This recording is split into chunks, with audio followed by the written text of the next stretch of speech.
जो गड़ा आप किसी और के लिए खोदें आप उसमें खुद गिर जाते हैं। आजकल की जो खांसी आ रही है ये ठीक होने के बाद दोबारा हो रहा है। अगर अवाम तक फैसला किया तो उन्होंने मेरे हक में वोट देने, इसलिए अवाम तक ना जाए। नहीं, ये इनकी कुछ फहमी है।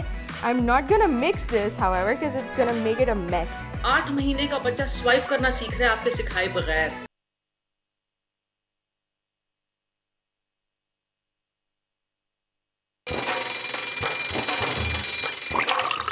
आजकल जिंदगी ही सुबह आउट ऑफ कंट्रोल है, दुनिया बोल है, तेरी दुनिया बोल है।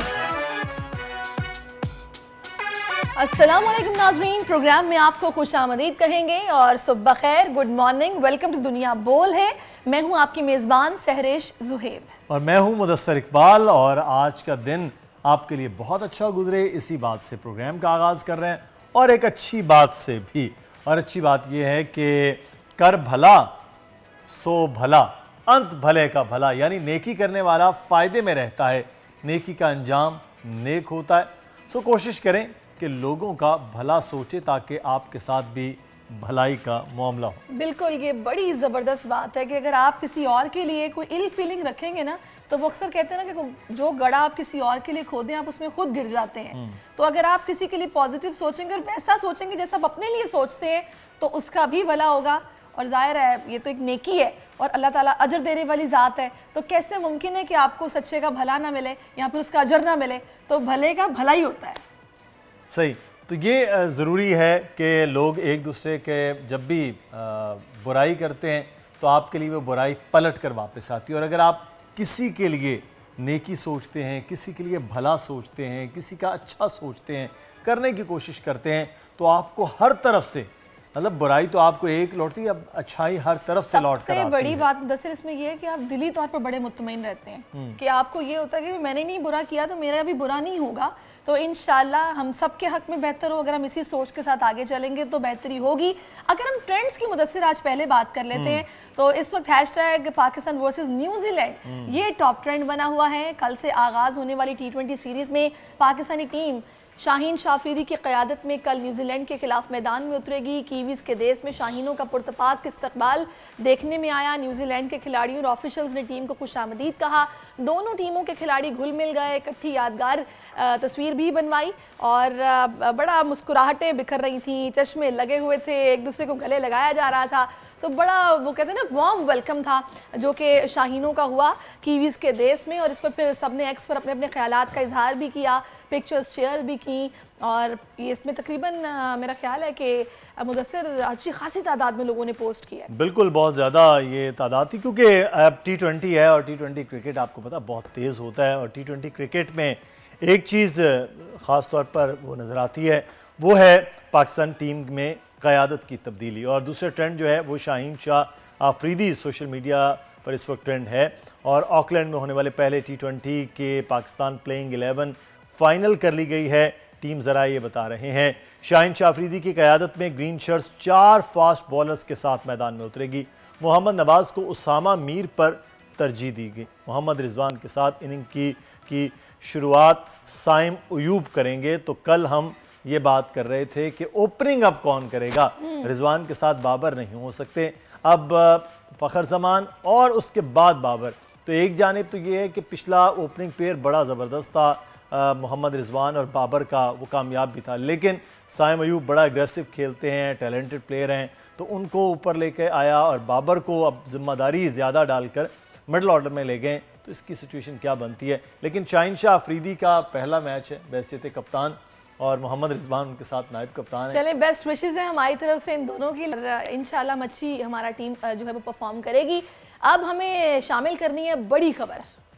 नून लीग का इंतखाबी दंगल के लिए उम्मीदवारों का ऐलान। ख्वाजा आसिफ, फैसल इकबाल, खुरम दस्तगीर और नौशीन इफ्तिखार समेत बड़े बड़े नाम शामिल। अलबत्ता दानियाल अजीज़ को टिकट न मिलने पर सियासी हलकों में चहमगोइयाँ हो रही हैं। जनाब, इस वक्त मौसम की बात करते हैं। मुल्क में जाड़े की धूम है। कोयटा की हवाओं ने कराची को भी ठंडा ठार कर दिया। कम अज़ कम दर्जा हरारत 10 डिग्री सेंटीग्रेड तक पहुँच गया। सिंध में भी सर्दी बरकरार। पंजाब में धुंध ने माहौल धुंधला दिया है। खैबर पख्तूनख्वा की तारीख बदलने का मिशन। ख्वाजा सराज सोबिया खान पुरज़्म पी के 31 से आज़ाद उम्मीदवार खड़े होने वाली केपी के पहले ख्वाजा सरा उम्मीदवार से मुलाकात होगी आज के शो में। Why child doesn't want to go to school? तो आज स्कूलों की छुट्टियों के हवाले से बात करेंगे। बच्चों की छुट्टियां जो हैं वो जारी थी, अब ख़त्म हो गई, और छुट्टियां बच्चों का बहुत दिल करता है बस होती ही रही छुट्टियां। लेकिन छुट्टियां जारी तो नहीं रह सकती, ज़ाहिर है पढ़ाई भी साथ चलना पंजाब में जरूरी कल है। दोबारा स्कूल खोल दिए गए ना, अब 9:30 बजे से उनका टाइम चेंज कर दिया गया लेट आवर्स में। तो बहरहाल अब वो देखते हैं कि किस तरफ चीज़ें जाती है। लेकिन बड़ी खबर में आज सबसे जो अहम खबर डिस्कस हो रही है वो हो रही है टिकटों की तकसीम जो पाकिस्तान मुस्लिम लीग नून ने कर दी है। तो पाकिस्तान मुस्लिम लीग नून ने रावलपिंडी, फैसलाबाद, साहिवाल और गुजरांवाला डिवीज़न के कौमी और सूबाई हलकों के उम्मीदवारों को टिकट्स जारी करने का ऐलान कर दिया। नोटिफिकेशन जारी हो गया। ख्वाजा आसिफ NA 71, एहसन इकबाल NA 76, खुर्रम दस्तगीर NA 78 से उम्मीदवार होंगे। Nausheen Iftikhar NA 73, Saira Afzal Tarar NA 67 Hafizabad, Hanif Abbasi NA 56, NA 108 से फैसल सालेह हयात जो अभी नून लीग में शामिल हुए हैं उनको टिकट दी गई। कसूर से मलिक अहमद खान को भी टिकट दे दिया गया है और दीगर बड़े नाम भी टिकट हासिल करने वालों में शामिल हैं। तो ये जनाब टिकटों का मामला है। अच्छा मुदस्सिर, कुछ खबरें ऐसी भी हैं कि इस्तेकाम पाकिस्तान पार्टी का सीट एडजस्टमेंट हो रही है और तकरीबन 10 से ज़ायद सीटों पर एडजस्टमेंट हो चुकी है। तकरीबन 12 सीट्स जो हैं वो इवन पाकिस्तान मुस्लिम लीग नून ने लाहौर में इस्तेकाम पाकिस्तान पार्टी के साथ सीट एडजस्टमेंट की है, जो बड़े हैरान कुन है। बहरहाल उन्होंने एक लॉन्ग वे देखा है कि जनूबी पंजाब के भी कुछ एरियाज़ में वो सीट एडजस्टमेंट करने जा रहे हैं, इसलिए लाहौर से भी कुर्बानी दी। अदरवाइज़ लाहौर में इतनी उनको ज़रूरत नहीं थी। मुझे बिल्कुल ये एक ना थॉट है कि इनको क्या ज़रूरत पेश आई थी करने की।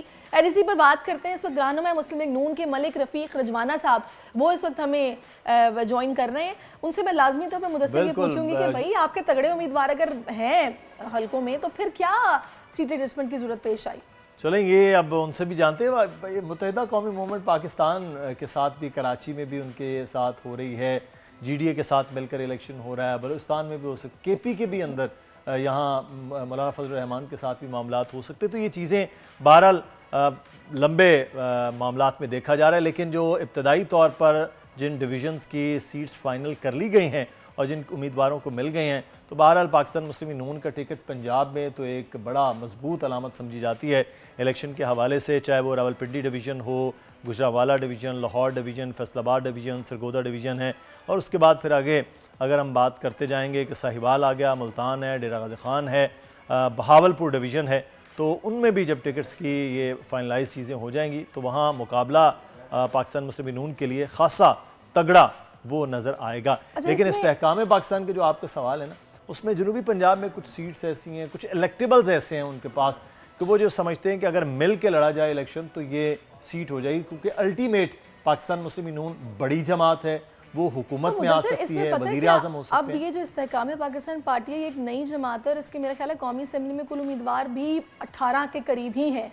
तो अगर 12 की एडजस्टमेंट हो जाएगी तो जो बाकी बचेंगे क्या वो नहीं, अभी तो फिर सिफर वाला मामला है ना, अभी तो नया इलेक्शन है। हाँ। अब तो नया इलेक्शन, तो बाकी नहीं एतराज करेंगे भी आपने तो उनको तो एडजस्ट करा दिया क्योंकि टिकट मजबूत है नून लीग का, और अगर वो हो जाती है आपस में एडजस्टमेंट तो उनका तो काम हो गया, तो बाकी फिर गिला रखेंगे। मामला ये कि सारे के सारे वो लोग हैं जो पाकिस्तान तहरीक इंसाफ छोड़कर आए थे, उस वक्त भी उनकी बहुत से लोग ऐसे हैं जिनके अपने वोट बैंक हैं।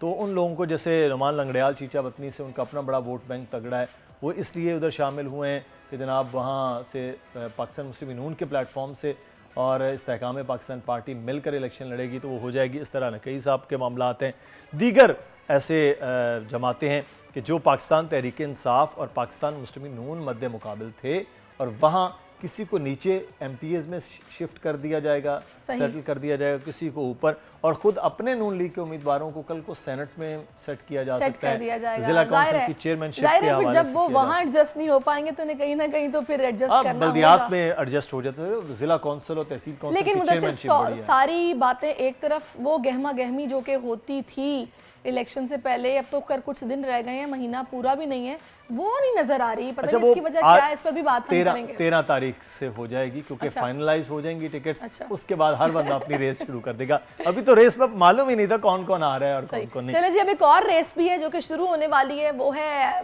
पाकिस्तान बामुकाबला न्यूजीलैंड। जो कि कल से ये रेस का आगाज़ हो रहा है। T20 सीरीज़ है और पाकिस्तानी टीम जो शाहीन शाफरीदी की क़यादत में न्यूजीलैंड के मैदान में इन्होंने कल उतरना है। कीवीज़ का देश, जहाँ पर शाहीनों का मैंने आपको बताया इससे पहले भी बड़ा ज़बरदस्त इस्तकबाल हुआ है। तो सोहेब अलवी साहब इस वक्त हमारे साथ मौजूद हैं, उनसे बात कर लेते हैं। सोहेब अलवी साहब, बहुत शुक्रिया आपके वक्त का। टेस्ट, वर्ल्ड कप दोनों गुजर गए, पाकिस्तान की परफॉर्मेंस अच्छी नहीं थी। T20 में पाकिस्तान बेहतर परफॉर्म करता आया है, लेकिन न्यूजीलैंड की टीम भी बड़ी जारहाना है। क्या कल एक्सपेक्ट कर रहे हैं सर? नया कप्तान, नया ग्राउंड। मेरे ख्याल में तो अच्छा परफॉर्मेंस देगी पाकिस्तान। उसकी वजह यह है कि बेशक आप ऑस्ट्रेलिया से आ रहे हैं, लेकिन आप काफी सेशन जीते और आपको एहसास है कि आपने बड़ी और मेरे ख्याल में कि इट्स गुड बिगिनिंग और बहुत अच्छे चांस है। आपका न्यूजीलैंड में रिकॉर्ड अच्छा है वैसे। जी हाँ। अच्छा सोहेब साहब, वैसे आपने ये जो स्क्वाड तैयार किया इन्होंने, जिसको लेके गए हैं, उसको आपने किस तरह से देखा है? जो मीर हमजा पर तरजीह मोहम्मद नवाज को दी गई है, आपको क्या लग रहा है जिस तरह से टीम मैदान में उतर रही है, बिल्कुल ठीक है कॉम्बिनेशन? देखिए, हर टीम में, हर स्क्वाड में एक दुक्का प्लेयर्स ऐसे होते हैं जिनके ऊपर सवालिया निशान होता है। नवाज जो है उनका पिछला 1.5 साल पाकिस्तान के लिए बहुत बड़ा गुजरा है और मेरे ख्याल में कि 1-2 और ऑप्शन ट्राई किए जा सकते थे, उनकी जगह किया जा सकता था। लेकिन बहरहाल स्क्वाड में देखिए, Mir Hamza is a pacer, Nawaz is a left arm spinner who can bat और इस वजह से मेरे ख्याल में नवाज को तरजीह दी गई है। मेरा तो ख्याल है कि नवाज देखते हैं कि फ्यूचर भी करेंगे नहीं करेंगे, शायद करें, बिकॉज अबरार जो है, जो कि बड़े डाउट हो रहे थे कि वो इस दफा T20 के फर्स्ट 11 में खेलेंगे, वो इंजरी की वजह से बाहर है, तो शायद नवाज का चांस बन ही जाएगा। अच्छा सोहेब साहब, इस वक्त जो सबसे मेजर चेंज होगा वो होगा ओपनिंग पेयर में। पाकिस्तान की T20 का ओपनिंग पेयर बड़ा कामयाब रहा है, रिजवान और बाबर, लेकिन अब साइम अयूब और रिजवान के बारे में बताया जा रहा है कि ये ओपन करेंगे, उसके बाद फ़खर जमान है, बाबर आजम है। तो ये ओपनिंग पेयर जो चल रहा था उसको चेंज करना, आप समझते हैं बेहतर फैसला? बिल्कुल बेहतर फैसला है। तो देखें, कामयाबी का भी आप जो एक बैरोमीटर होता है मेजर करने का, वो क्या था? अगर स्ट्राइक रेट थी पहले 6 ओवर में तो दे फेल्ड, बिकॉज की यही होती, पहले 6 ओवर जो कि पावर प्ले होता है उसमें बहुत केयरफुली खेलते हैं, कोई एरियल शॉट्स नहीं खेलते बाबर। और जबकि साइम अयूब ने आपने देखा कि जो उन्होंने किया, किस तरीके से टेस्ट मैच, तो वेरी एग्रेसिव बैट्समैन। काफी हमने उनको थोड़ी सी उनकी झलक देखी थी जब शारजा में ये मैचेस हुए थे T20 के। तो मेरा तो ख्याल है कि yes, it's about time we have an opener जो कि रिस्क ले। रिजवान भी उतनी रिस्क नहीं लेते, तो मैं तो ख्याल में कि साइम और Fakhar Zaman should be the opener. लेकिन अगर रिजवान भी हैं साइम के साथ, तो मेरे ख्याल में ये अच्छी मूव है, तो बाबर आजम और रिजवान की एवरेजेस तो अच्छी हैं, लेकिन strike rate in the first 6 overs is what counts. सही। तो ये बहरहाल आपका कहना है कि ये अच्छा पेयर है, लेकिन एक चीज़ मुझे आप ये बताइए सोहेब साहब कि फ़खर जमान फिर बाबर आजम, तो पाकिस्तान की जो बैटिंग है, हम कलैप्स भी करने शुरू करते हैं तो फिर पता नहीं होता, फिर कहते हैं चचा इफ्तिखार ही आएंगे तो फिर पाकिस्तान को बचाने की कोशिश करेंगे, अदरवाइज़ नहीं। T20 पूरे का पूरा मैचेस हम ये देखते हैं कि ऑलराउंडर्स के साथ ज़्यादा खेल रहे होते हैं, 8वें नंबर तक बैटिंग। तो पाकिस्तान इन पिचेस पर एक लंबी T20 में और तेज़ बैटिंग करने की पोजीशन में नज़र आ रहा है। हाँ, मेरे ख्याल में आ रहा है, बिकॉज देखिए जैसे आपने साइम अयूब को रखा, बाबर को देखिए नंबर 4 पे फिर भी जगह बनती है, बिकॉज बाज़ दफ़ा ये होता है कि आपकी 2 अर्ली विकेट गिर जाती है तो आपको कोई एक रवैया रखना पड़ता है, क्योंकि T20 is not just about hitting in modern T20, आपको इनिंग्स बिल्ड भी करना पड़ती है और आपको ग्राउंड शॉट्स भी खेलने होते हैं। उसमें Babar Azam is very very good, तो I think Babar Azam and number 4 would be good, providing Fakhar को नंबर 4 पे ना भेजें, बिकॉज अभी बात ये हो रही है कि बाबर आजम नंबर 3 पे खेलेंगे, फखर नंबर 4 पे खेलेंगे। I would probably put Fakhar at number 3 if not as an opener, मैं तो कहूँगा। और बट अगेन उसके बाद तो ऑब्वियसली ऑलराउंडर्स हैं आपके पास, इफ्तिखार कैन बोल एंड कैन बैट, फिर नवाज अब देखना पड़ेगा कि फॉर्म कोई वापस आता है, बॉल वो टर्न कर सकते हैं, इतनी के नहीं टर्न कर सकते कि उनको एक ऑलराउंडर ट्रीट किया जाए। और रिमेंबर उन्होंने अपना करियर तो एज अ बैट्समैन स्टार्ट किया था, ये तो बाद में उन्होंने बॉलिंग शुरू की थी जो कि जिसके ऊपर वो हावी नहीं हो सके। तो मेरा तो ख्याल है कि I think it's good, it's a good team. 4 fast bowlers के साथ सोहेब अलवी साहब कहा जा रहा है कि जा रहे हैं, और उसमें भी मैं कल भी बात कर रहा था कि जो हारिस हैं वो हैं शाहीन शाह अफरीदी हैं और ज़मान खान के बारे में बताया जा रहा है। तो लाहौर कलंदर के 3 बॉलर साथ होंगे पाकिस्तान टीम में, तो ये 4 फास्ट बॉलर्स के साथ आप समझते हैं ये भी एक अच्छा फैसला होगा? प्रॉब्ली यस, बिकॉज न्यूजीलैंड की जो पिचेस हैं वो स्टीमिंग पिचेस हैं और जो उनकी कंडीशंस हैं वो बहुत हमवार होती हैं और जो तेज गेंदबाज होते हैं। तो मेरा तो ख्याल है कि हाँ बिल्कुल सही फैसला होगा, क्योंकि एक तो आपके पास स्पिनर्स भी नहीं है ना, आपके अबरार इंजर्ड हो गए हैं, फिर नवाज का वो बात ही नहीं है, वो फॉर्म ही नहीं है। तो मेरा तो ख्याल है कि yes if you go with 4 3 bowlers in New Zealand it's worth it.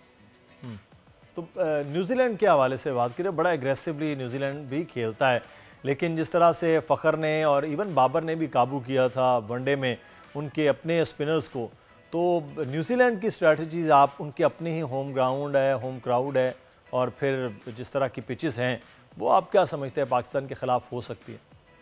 और देखिए न्यूजीलैंड ने तो हर दुनिया की हर पिचेस के ऊपर अपना लोहा मनवाया है। अभी जो वर्ल्ड कप हुआ था इंडिया में, जहाँ पे इतनी फ्लैट और टर्निंग पिचेस थी, वहाँ पे वो आप देखें कहाँ तक पहुँच गए थे और किस तरीके से उन्होंने आपके हर तरह के गेंदबाजों को ट्रीट किया था।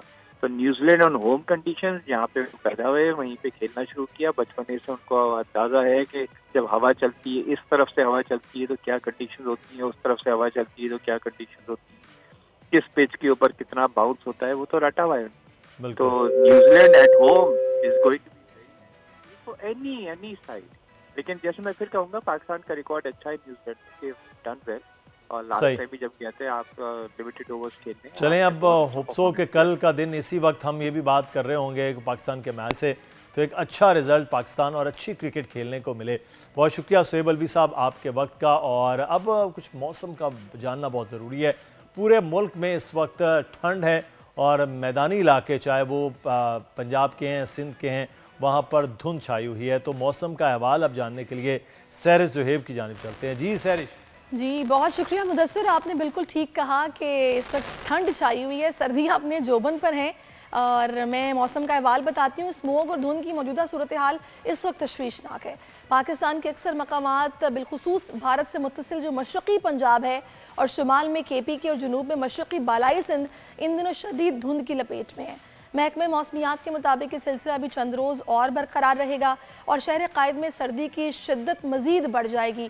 महकमे मौसमियात ने पेशगोई कर दी है कि पारा सिंगल डिजिट तक जाने का इम्कान है। तो कराची वालों को चाहिए कि अपनी सर्दी का बंदोबस्त कर लें क्योंकि आगे बढ़ने वाली है। अगर चीफ मेट्रोलॉजिस्ट महकमे मौसमियात उनकी बात की जाए तो वो ये बता रहे हैं कि 15 जनवरी तक ये शिद्दत जो है वो बरकरार रहेगी। अहम शहरों के टेम्परेचर जब आपके साथ शेयर करती हूँ तो सबसे पहले शहर कायद की बात कर लेते हैं, जहाँ पर कम से कम टेम्परेचर 11 और ज़्यादा से ज़्यादा 25 डिग्री सेंटीग्रेड रहने का इम्कान है।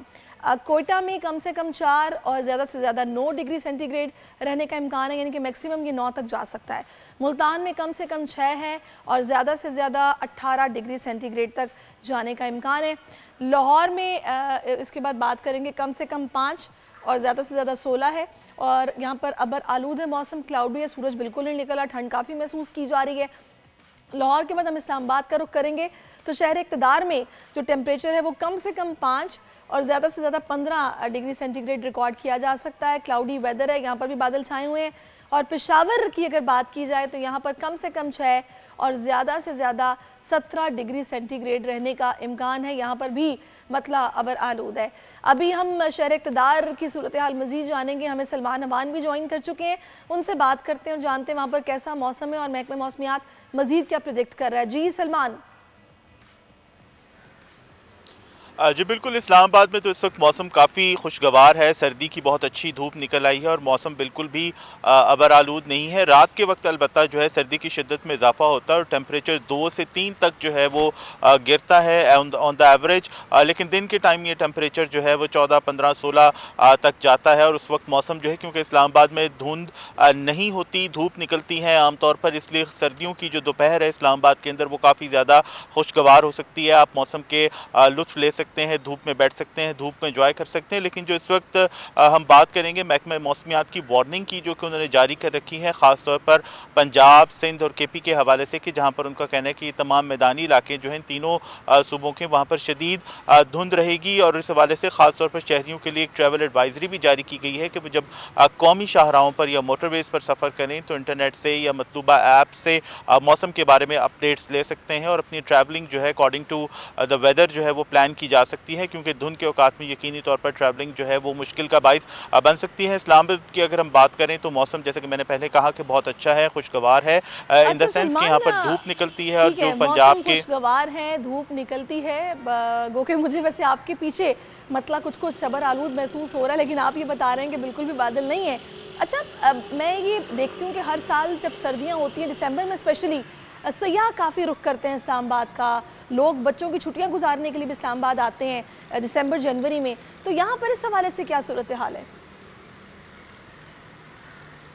जी बिल्कुल, अब तो क्योंकि पंजाब की अगर हम बात करें तो पंजाब या जो KP के मुल्का इलाके हैं वहाँ पर तो सर्दियों की छुट्टियाँ जो हैं वो बड़ी मुख्तसर दौरानिए की होती हैं।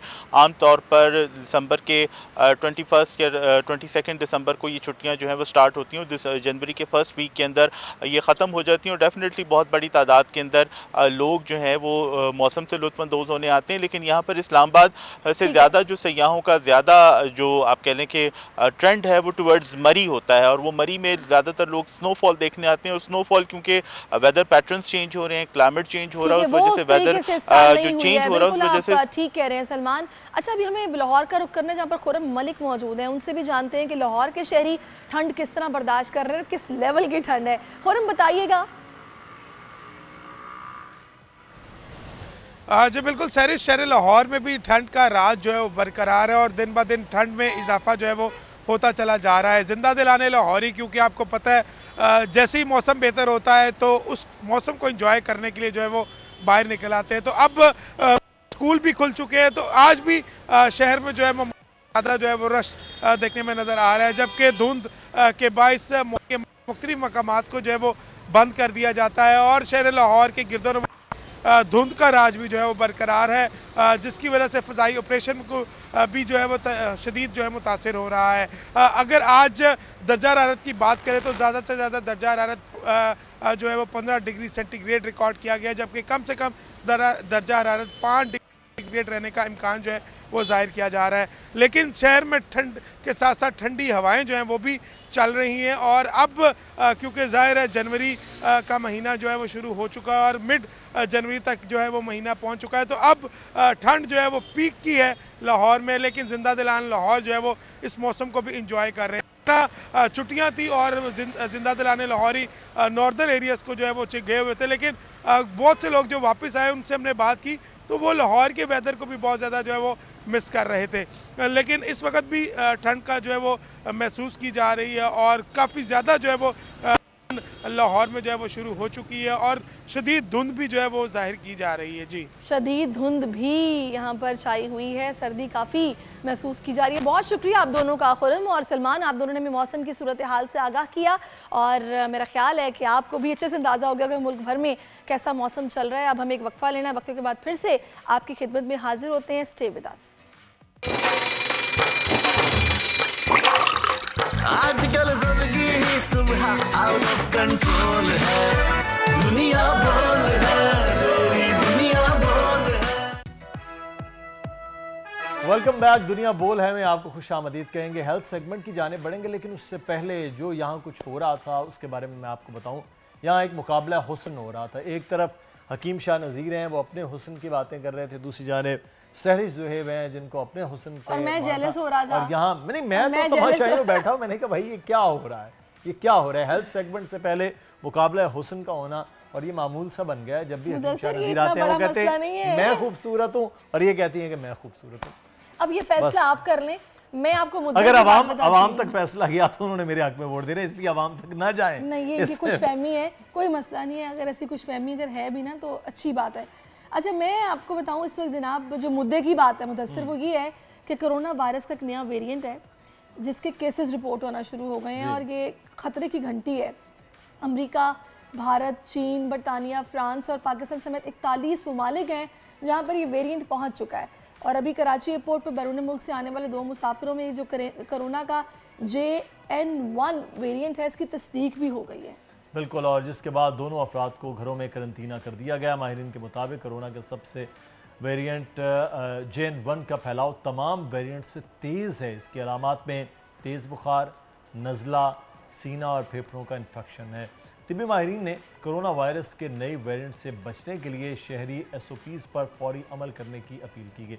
मास्क पहने, हाथों को बार बार धोएं, और हम इस पर बात करेंगे। हमारे साथ इस वक्त मौजूद हैं हकीम शाह नज़ीर, और आप भी वैसे 2 दिन पहले गई हुई थी एयरपोर्ट, तो मुझे अब आपसे थोड़ा डर लगने लग गया। नहीं, लेकिन मुझे एयरपोर्ट जाके ना कोई ऐसा प्रॉब्लम, मैं उनके मास्क मैंने लगाया हुआ था। आप बाहर से नहीं आई, आप पाकिस्तान से एयरपोर्ट गई थी और वापस आ गई। हकीम शाह नज़ीर साहब, बहुत मुश्किल था जब कोरोना आया, पूरी दुनिया लॉकडाउन में, हर चीज़ बदल गई, लाइफस्टाइल बदल गया उसके बाद से आज तक।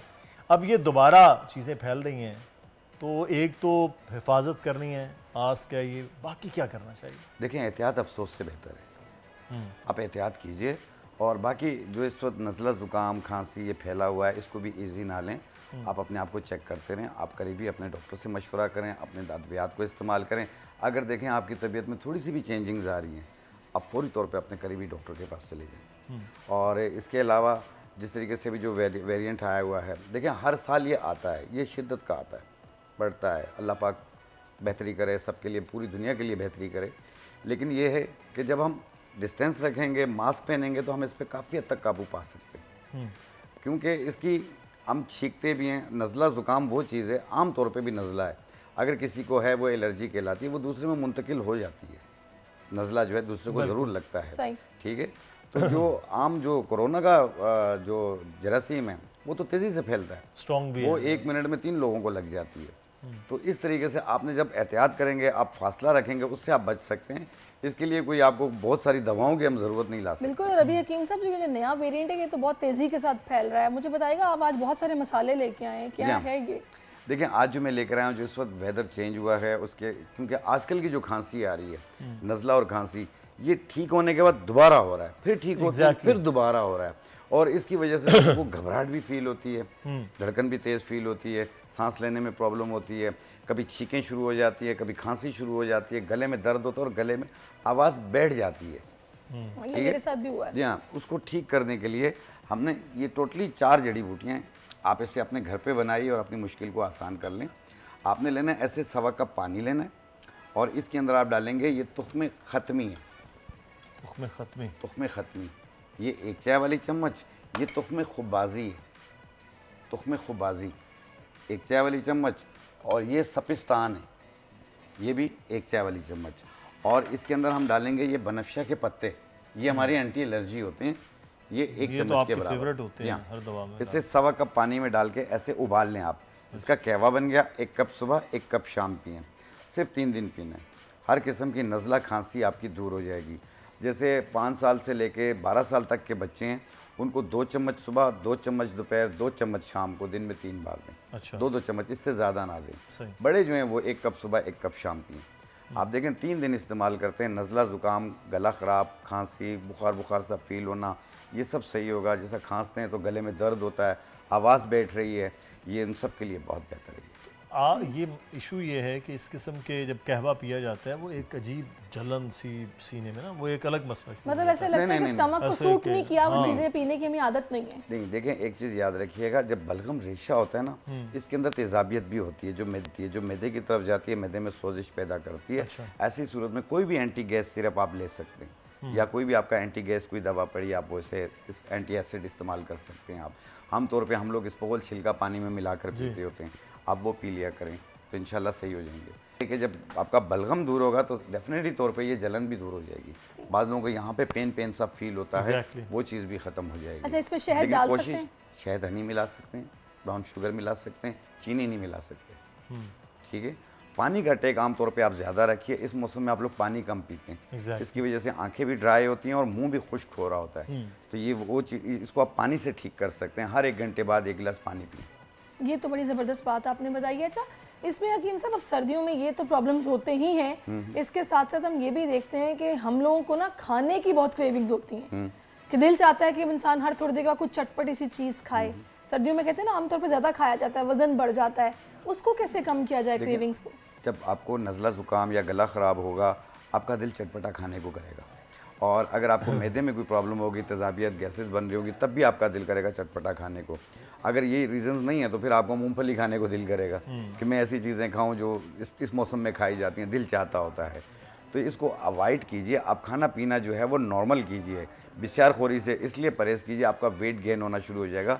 इसके अलावा आजकल जो ब्लड प्रेशर और कोलेस्ट्रॉल वैसे ही बढ़ रहा है लोगों का, और ट्राइग्लिसराइड भी बढ़ रहा है, एचडीएल भी बढ़ रहा है, और आजकल जो गुड कोलेस्ट्रॉल है, जो एलडीएल कहलाता है, जो आपकी बॉडी में 112 तक होनी चाहिए, ये 200 से ऊपर जा रहा होता है, जो कि आपके दिल की बीमारियों का सबब बनता है फिर। सही। तो इसलिए आप कोशिश कीजिए अदरक लहसुन का इस्तेमाल ज़्यादा कीजिए। अदरक लहसुन का इस्तेमाल, अदरक लहसुन का इस्तेमाल सालन में कह रहे हैं या सालन वैसे में करें आप। आम तौर पे भी आप देसी लहसुन लें, उसका छिलका उतारें, उसे थोड़ा सा कुचल लें, रोटी में लपेट के खा लें 1 से 2 जवे। उसके बाद ये बेनिफिट्स होंगे आपको। जो कोलेस्ट्रॉल आपका बढ़ रहा है वो भी दूर होगा। अगर आपको सर दर्द रहता है अक्सर, ये उसको भी दूर करेगी। तो उसके बाद 2 घंटे तक मुंह से स्मेल ही नहीं, रोटी में लपेट के खाएंगे तो ऐसी कोई बात नहीं। अच्छा, वैसे ये कि हम अपने घर में लहसुन की चटनी का बहुत इस्तेमाल करते हैं, जो कि बहुत आसानी से बन जाती है। लाल मिर्च थोड़ी सी डलती है और नमक डलता है और लहसुन होता है बस उसमें, वो बहुत फ़ायदेमंद होती है। वो अगर आप सुबह नाश्ते में ले लें तो मेरा ख्याल है वो भी बड़ा अच्छा होगा। सरीश, इसमें आजकल आपने देखा होगा कि मूली का सीज़न आया हुआ है। आप मूली के पत्ते फेंकें नहीं, आपके बहुत काम के होते हैं। आप मूली के पत्ते 1 कप लें और उसे कुचल लें, उसमें थोड़ी सी हरी मिर्च डाल लें, थोड़ा सा पुदीना डाल लें, और फिर इसके अंदर थोड़ा सा लहसुन डाल लें। आप इसकी चटनी बना के खाएं। एक तो कोलेस्ट्रॉल के लिए भी बेहतर है, ये फैटी लीवर को भी दूर करेगी और यरकान के असरात को भी ख़त्म करेगी। क्या बात है, ये तो बड़ी ज़बरदस्त। मूली तो वैसे भी यरकान के लिए बड़ी अच्छी है, तो उसके पत्ते और ये बड़ी ज़बरदस्त, और मेरे ख्याल नई रेसिपी भी बन जाएगी। बिल्कुल, ये बड़ी अच्छी ये घर पे बनती है अक्सर। अच्छा, ये आज कोई कढ़ाई बनाने का प्लान है क्या? मतलब मसाला लग रहा है मुझे तो ऐसे वो किचन के लग रहा है, चिकन कढ़ाई का इनके ज़हन में आ रही है कुछ ऐसा बनने का। नहीं, ये भादराबाद पे कोई खाउसे नहीं है। अच्छा। ये दूसरी चीज़ है।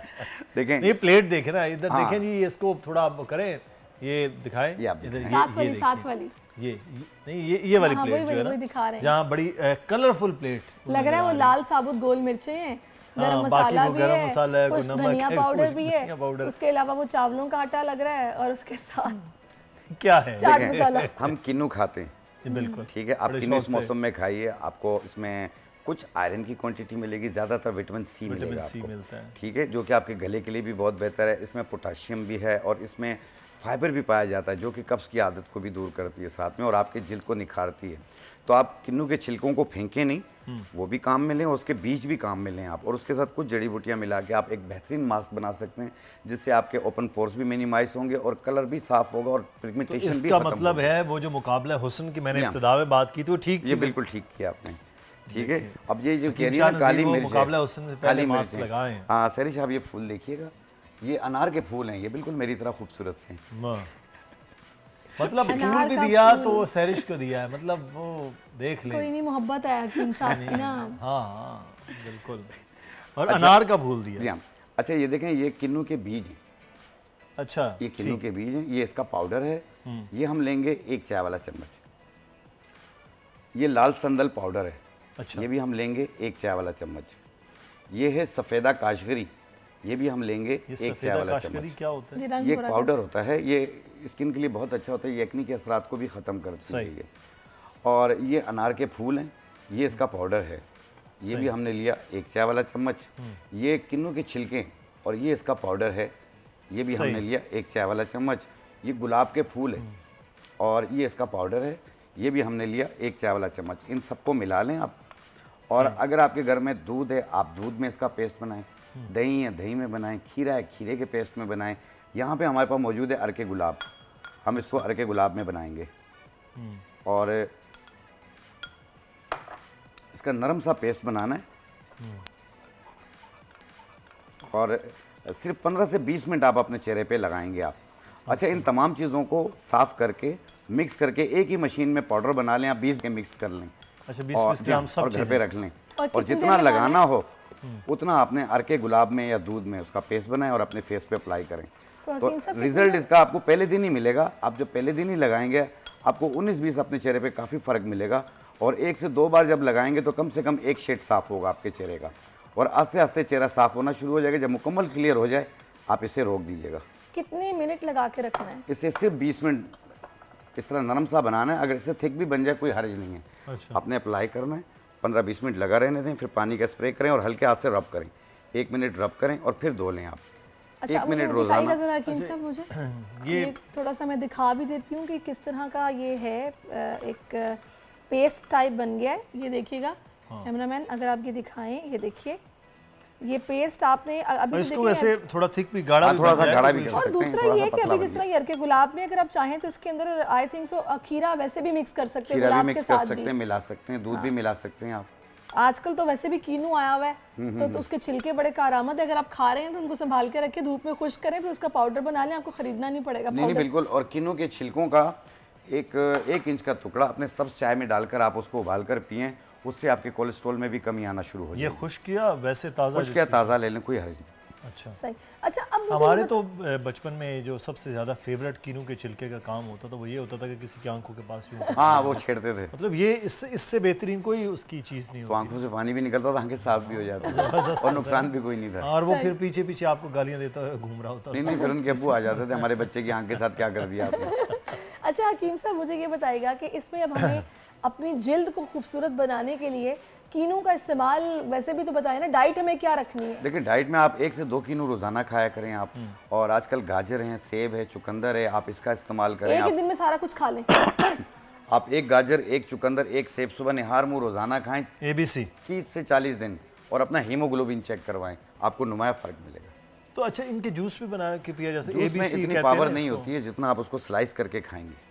अच्छा, तो खाया भी फिर कम जाता है जूस में? नहीं, ज्यादा आप 1-1 दाने को तीनों को मिक्स करके खाएंगे, खाया जाएगा, जायका बनेगा। नहीं अब देखें ना, अगर आप अकेला चुकंदर खाएंगे आपसे नहीं खाया जाएगा। इसमें फर्क है ना। अब इतनी बड़ी गाजर भी हो सकती है, इतना बड़ा चुकंदर भी हो सकता है। अब आप अपने हिसाब से लें जितना आप खा सकते हैं। अच्छा सही। 1-1 कप मिला लो तीनों को। सही। तीनों को मिला लिया, आप चम्मच के साथ खाइए। चलें जी, हकीम साहब हमारे साथ ही हैं। बड़ी इस वक्त ना वो ज़बरदस्त बातें हमें बता रहे हैं, इंफॉर्मेटिव है बहुत बातें।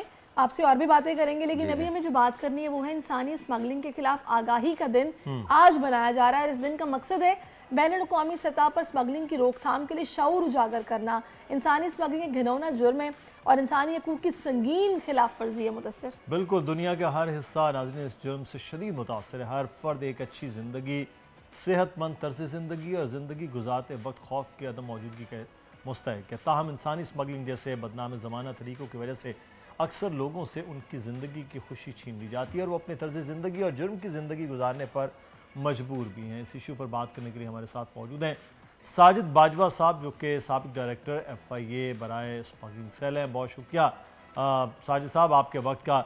साजिद साहब, सबसे पहले तो पाकिस्तान में एक बड़ा मामला था। सज्जाद बाजवा साहब, माजरत बाजवा साहब, ये एक बड़ा पाकिस्तान में तो मामला है कि अच्छी ज़िंदगी गुजारने के लिए दयारे गैर डंकी के मामलात हुए, यहाँ से लोग गए, डूब गए, मर गए, बहुत एक इशू रहा है और अब भी शायद किसी न किसी तरह से है ज़रूर।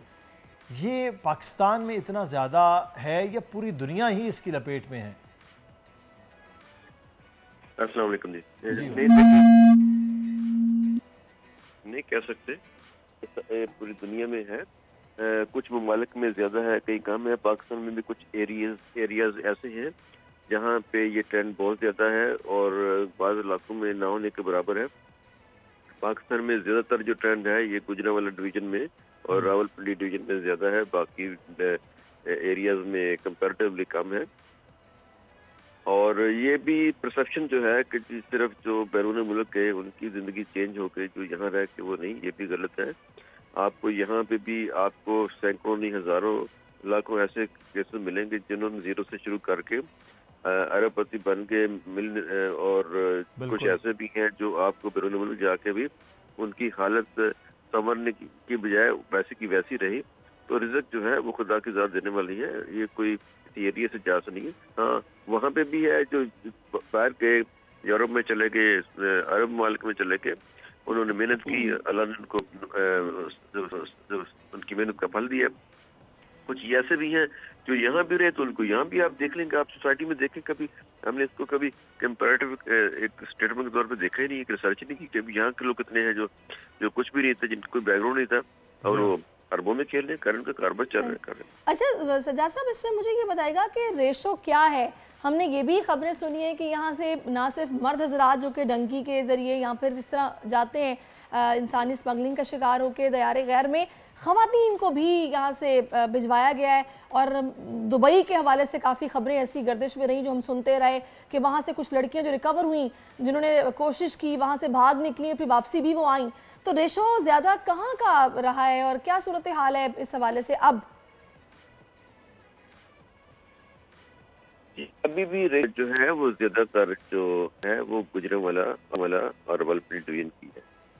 बाकियों का उसके जो सराउंडिंग्स है ना, जैसे गुजरांवाला डिवीजन के साथ साथ है, गुजरात के साथ कुछ जिला आ गया, सरगोजा आ गया, फैसलाबाद आ गया, तो जो इसी तरह जो साथ साथ इजला है, कश्मीर आ गया, ये जेके में है। तो यही एरियाज हैं जहाँ पे अभी भी तादाद ज्यादा जो है ये जा रही है। ये डिंकी वगैरह जो है, ये इसमें ज्यादातर जो तादाद है वो गुजरांवाला सियालकोट की अभी भी इस वक्त ज्यादा है, बाकी बहुत कम है। सही। अच्छा बाजवा साहब, जैसे सैरिश जानना चाह रही थी कि ख़वातीन को भी इस तरह से भेजा गया, मर्द तो हम देखते हैं बहुत ज़्यादा है, ख़वातीन के भी इस तरह के केसेस रहे हैं?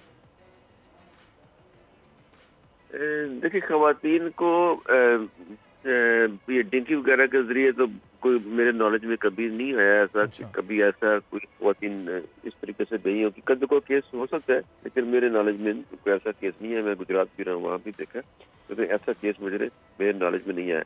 हाँ, बाय एयर जाने का है, उसमें तो हमारे लोग बड़ी बेहिसी है, उसमें जाते हैं, यानी जो कुछ लोग बाहर चले गए होती हैं अपनी फैमिलीज को मंगवाने के लिए, वो कुछ करते हैं। इसमें तो बाकायदा सज्जाद साहब रैकेट होते हैं ना, जो यहाँ से नौकरी का झांसा देकर ठीक ठाक लोगों को लेकर जाते हैं, वहाँ जाकर वो खुद गायब हो जाते हैं, उनको ऐसे चुंगल में फंसा देते हैं कि वो बेचारे फिर उस पर फंसे रहते हैं। बाय एयर भी इस तरह हुआ है कि स्मगलिंग ही हुई कि इस तरह से लोगों को पहुंचाया गया? जी बाय एयर भी बहुत ज्यादा रहा है। पहले तो जब डिजिटलाइज नहीं हुआ था तो उस वक्त तो ये धंधा बहुत अरूज पे था, फिर कम हो गया। अब एयरपोर्ट बाय एयर जो है वो डायरेक्ट फ्लाइट पे जाना क्लोज टू इम्पॉसिबल है, बहुत कम है। लेकिन यहाँ पे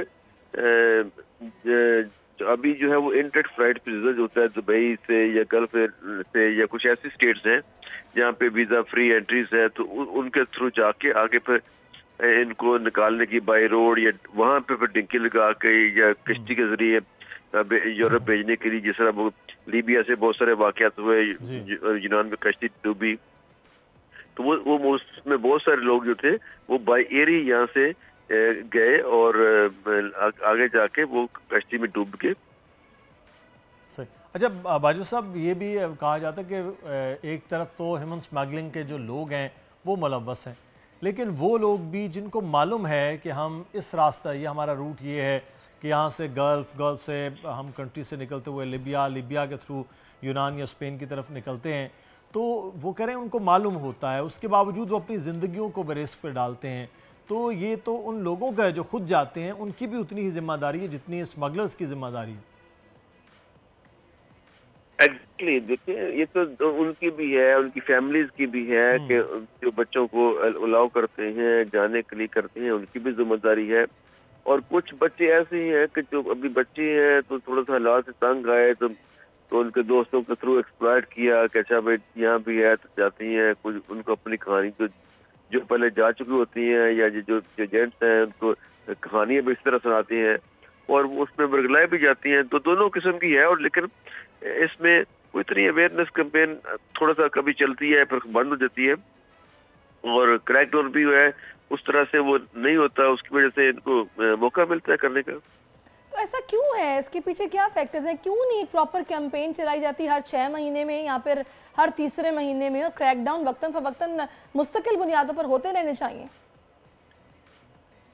देखिए, जब कोई पॉलिसी बनती है तो हमारे मुल्क का एक बहुत बड़ा अलमिया है कि जब तक हेड ऑफ जो स्टेट है, जो प्राइम मिनिस्टर है, वहाँ से अगर कोई पॉलिसी बनती है, उसकी इम्प्लीमेंटेशन होती है तो फिर तो आगे नीचे सारा जो स्टेट है वो एक्टिव हो जाती है।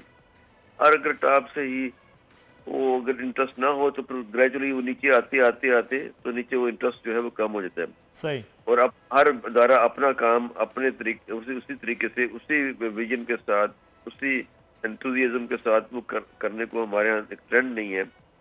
उसकी वजह से फिर नीचे करप्शन शुरू हो जाती है, फिर अपने उसमें जो लेथार्जिक एटीट्यूड हमारा है वो शुरू हो जाता है। उसकी वजह से फिर उस तरीके से इसमें इम्प्लीमेंटेशन नहीं रहती है, उसमें क्रैकडाउन कंटिन्यू नहीं रहता उसमें फिर। लेकिन ये है कि जिन इदारों का ये काम है वहाँ गवर्नमेंट का वो ज़रूरी है कि वो चलता रहे मुसलसल, ताकि इस किस्म के वाक़यात ना हो। और फिर पेरेंट्स और बच्चों को भी ये चाहिए कि ये जो बेहतर मुस्तकबिल सिर्फ बाहर सोचते हैं, इससे भी थोड़ा वापस आना चाहिए। बहुत शुक्रिया सज्जाद बाजवा साहब, आप हमारे साथ थे। और हकीम साहब आप भी जा रहे हैं यूरोप इंग्लैंड, इस तरीके से कोई डंकी वंकी लगा के प्लीज़ ना जाइएगा। नहीं, प्रॉपर कानूनी तरीके से जाना चाहिए। अच्छा। और वीज़ा लेके जाना चाहिए। और वीज़ा नहीं लगता तभी डंकी लगती है। नहीं, अगर डंकी लगाते हैं बहुत गलत करते हैं, अपनी जान के साथ खेल रहे हैं। अगर आप खुद हो तो यूरोप भी, अमेरिका भी है, सब है। अगर आप खुद नहीं हो तो ये अमेरिका यूरोप किस काम का। सही बात है। अच्छा पता है जब इस तरह की लेकिन आपको स्विमिंग आती, समंदर में स्विमिंग कर लेते? हाँ, स्विमिंग कर लेते हैं। समंदर में स्विमिंग कर ये आपका समंदर में नहीं, आप क्या उनको चेक कर रहे हैं? मैं थोड़ा ज़हन बना रहा हूँ। स्विमिंग पूल पे कर लेते। अच्छा नहीं, वैसे मैं बताऊँ आपको हकीम साहब, जब भी इस तरह की खबरें आती हैं ना तो फिर कुछ ऐसे केसेस भी सामने आते हैं। सोशल मीडिया का दौर है, पता चलता है कि एक आदमी इंटरव्यू होता है फिर कि मैं डंकी के थ्रू आया था, मुझे 20 साल हो गए अपनी फैमिली से नहीं मिला। तो वो भी क्या जिंदगी है जिसमें अपने किसी प्यारे से आप मिल भी ना पाए। बिल्कुल, ये बड़ा ज़रूरी है, अपना ख्याल रखिएगा। मैं औलाद वाला हूँ, लोगों को एहसास करना है। बहुत शुक्रिया हकीम साहब, आप हमारे साथ मौजूद थे। यहाँ पर हमें जनाब एक ब्रेक लेना है, ब्रेक के बाद वापस आएंगे तो फिर मजीद बात करें। आजकल जिंदगी ही सुबह आउट ऑफ कंट्रोल है, दुनिया बोल है, दुनिया बोल है। वेलकम बैक, दुनिया बोल है में आपको खुशामदीद कहते हैं। और जनाब कहते हैं कि इरादे पुख्ता हो और कुछ कर दिखाने का जुनून हो तो फिर कोई भी कमी, रास्ते की रुकावट आड़े नहीं आती। ऐसी कहानियाँ आज आपके साथ शेयर करेंगे कोयटा के एक स्नूकर चैम्पियन की। स्कूल की एक कैंटीन से उन्होंने अपने स्नूकर का आगाज़ किया, खेलना शुरू किया और फिर इतनी तेज़ी से इस खेल में महारत हासिल की कि नेशनल स्नूकर चैम्पियनशिप तक पहुँच गए। हम बात कर रहे हैं 15 साल करार हुसैन की, जिनका ताल्लुक कोयटा से है। उनके पास कोई कोच नहीं था, कोई प्रोफेशनल ट्रेनिंग नहीं थी, लेकिन स्नूकर खेल से मोहब्बत ने उन्हें इस मकाम तक पहुंचा दिया। करार हुसैन से आपकी मुलाकात करवाते हैं। करार, वेलकम टू शो, बहुत शुक्रिया। ये स्नूकर खेलने का आइडिया, ना कोई बाकायदा कोई प्लान, कोचिंग, ना कोई चीज़, ये कैसे हुआ? अस्सलाम वालेकुम, आपका बहुत शुक्रिया जो आपने हमें इतना काबिल समझा। मैंने स्नूकर कैंटीन से अपने खेलने का आगाज़ किया। आजकल के दौर में तालीम हासिल करना सबसे ज़्यादा ज़रूरी है और मैंने किसी कोच से नहीं सीखा क्योंकि मेरे माली हालात सही नहीं है। मैं एक गरीब ख़ानदान से ताल्लुक़ रखता हूँ और मैं अपने आप के तहत नेशनल लेवल तक पहुँचा हूँ और मैं बहुत शुक्र हूँ आगा स्नूकर क्लब से जो मुझे बहुत सपोर्ट किया। सही। अच्छा करार, आप खासे मासूम आदमी, आप जिस उम्र में हैं तो यकीनन किसी स्कूल में ज़ेर तालीम होंगे। बताएं कौन सी जमात के तालिब इल्म हैं और तालीम के साथ साथ स्नूकर की कितने घंटे प्रैक्टिस करते हैं आप?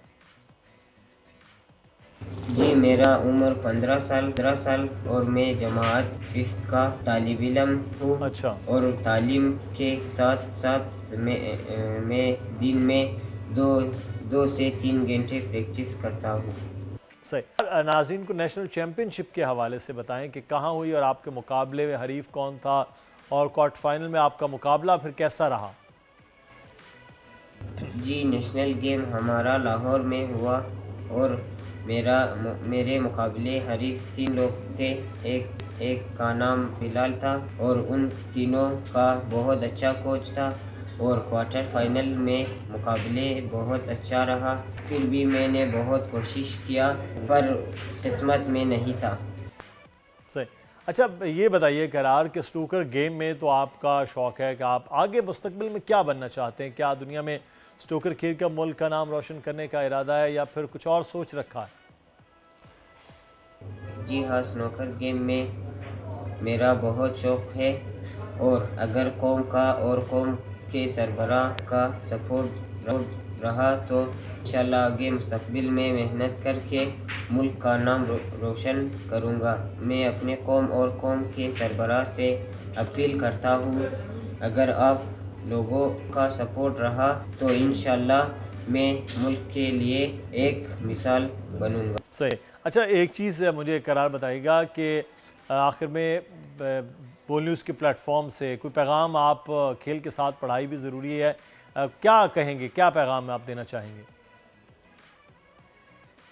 आखिर में मैं ये कहना चाहूँगा बोल न्यूज़ का बहुत शुक्रिया जो मुझे अपना वक्त दिया, और मेरा ये पैगाम है सब के लिए कि खेल के साथ साथ पढ़ाई सबसे ज़रूरी है। और मैं शुक्रगुजार हूँ आगा स्नूकर क्लब से, नबी ज़लमई से, अब्बास अली आगा, मुस्तफ़ा आगा, अपने भाई अपने दोस्तों से जो मुझे इस लेवल तक पहुंचने में सपोर्ट किया, और आपका शुक्रिया कि मेरे आवाज़ को और मुझे दुनिया को दिखाना चाहते हैं। और मेरा ये पैगाम सब के लिए कि if you try you can fly, हिम्मत मर्दा मदद खुदा, दुनिया में कोई भी चीज़ नामुमकिन नहीं है। बहुत सारे बेस्ट विशेज़ हैं आपके लिए, यकीनी तौर पर आप ट्राई करेंगे तो फ्लाई करेंगे, और हमारी दुआएं भी हैं और आपके साथ भी हम हैं। तो जनाब, ये सूरत हाल है, पाकिस्तान में टैलेंट है, लेकिन उस टैलेंट को निखार के आगे लाना वो बहुत ज़्यादा ज़रूरी है। लेकिन इस टैलेंट में एक चीज़ है, वो है महंगाई और परेशानी। बढ़ती हुई महंगाई के हाथों जहां आम आदमी परेशान है, वहीं पर किचन का निज़ाम चलाने वाली ख़वातीन भी महंगाई से मुतासर हैं। आटा, चावल, घी, गोश्त की बढ़ती कीमतों के बाद माहाना बजट जो है वो एडजस्ट करना मुश्किल होता जा रहा है। अगर सब्जियों की बात करें तो वहाँ भी बढ़ते दाम, ऐसे में बच्चों की गोश्त की फरमाइशें, क्या खाएँ क्या नहीं, हम बात करेंगे इस वक्त। लेकिन चलते हैं सहरिश ज़ुहैब की जानिब। जी सहरिश, क्या आज आप बताना चाह रही हैं, और आपके साथ शेफ़ भी मौजूद हैं? बिल्कुल मुदस्सिर, मेरे साथ आज बड़ी ज़बरदस्त शेफ़ मौजूद हैं, Saba Aftab. Thank you so much for your time.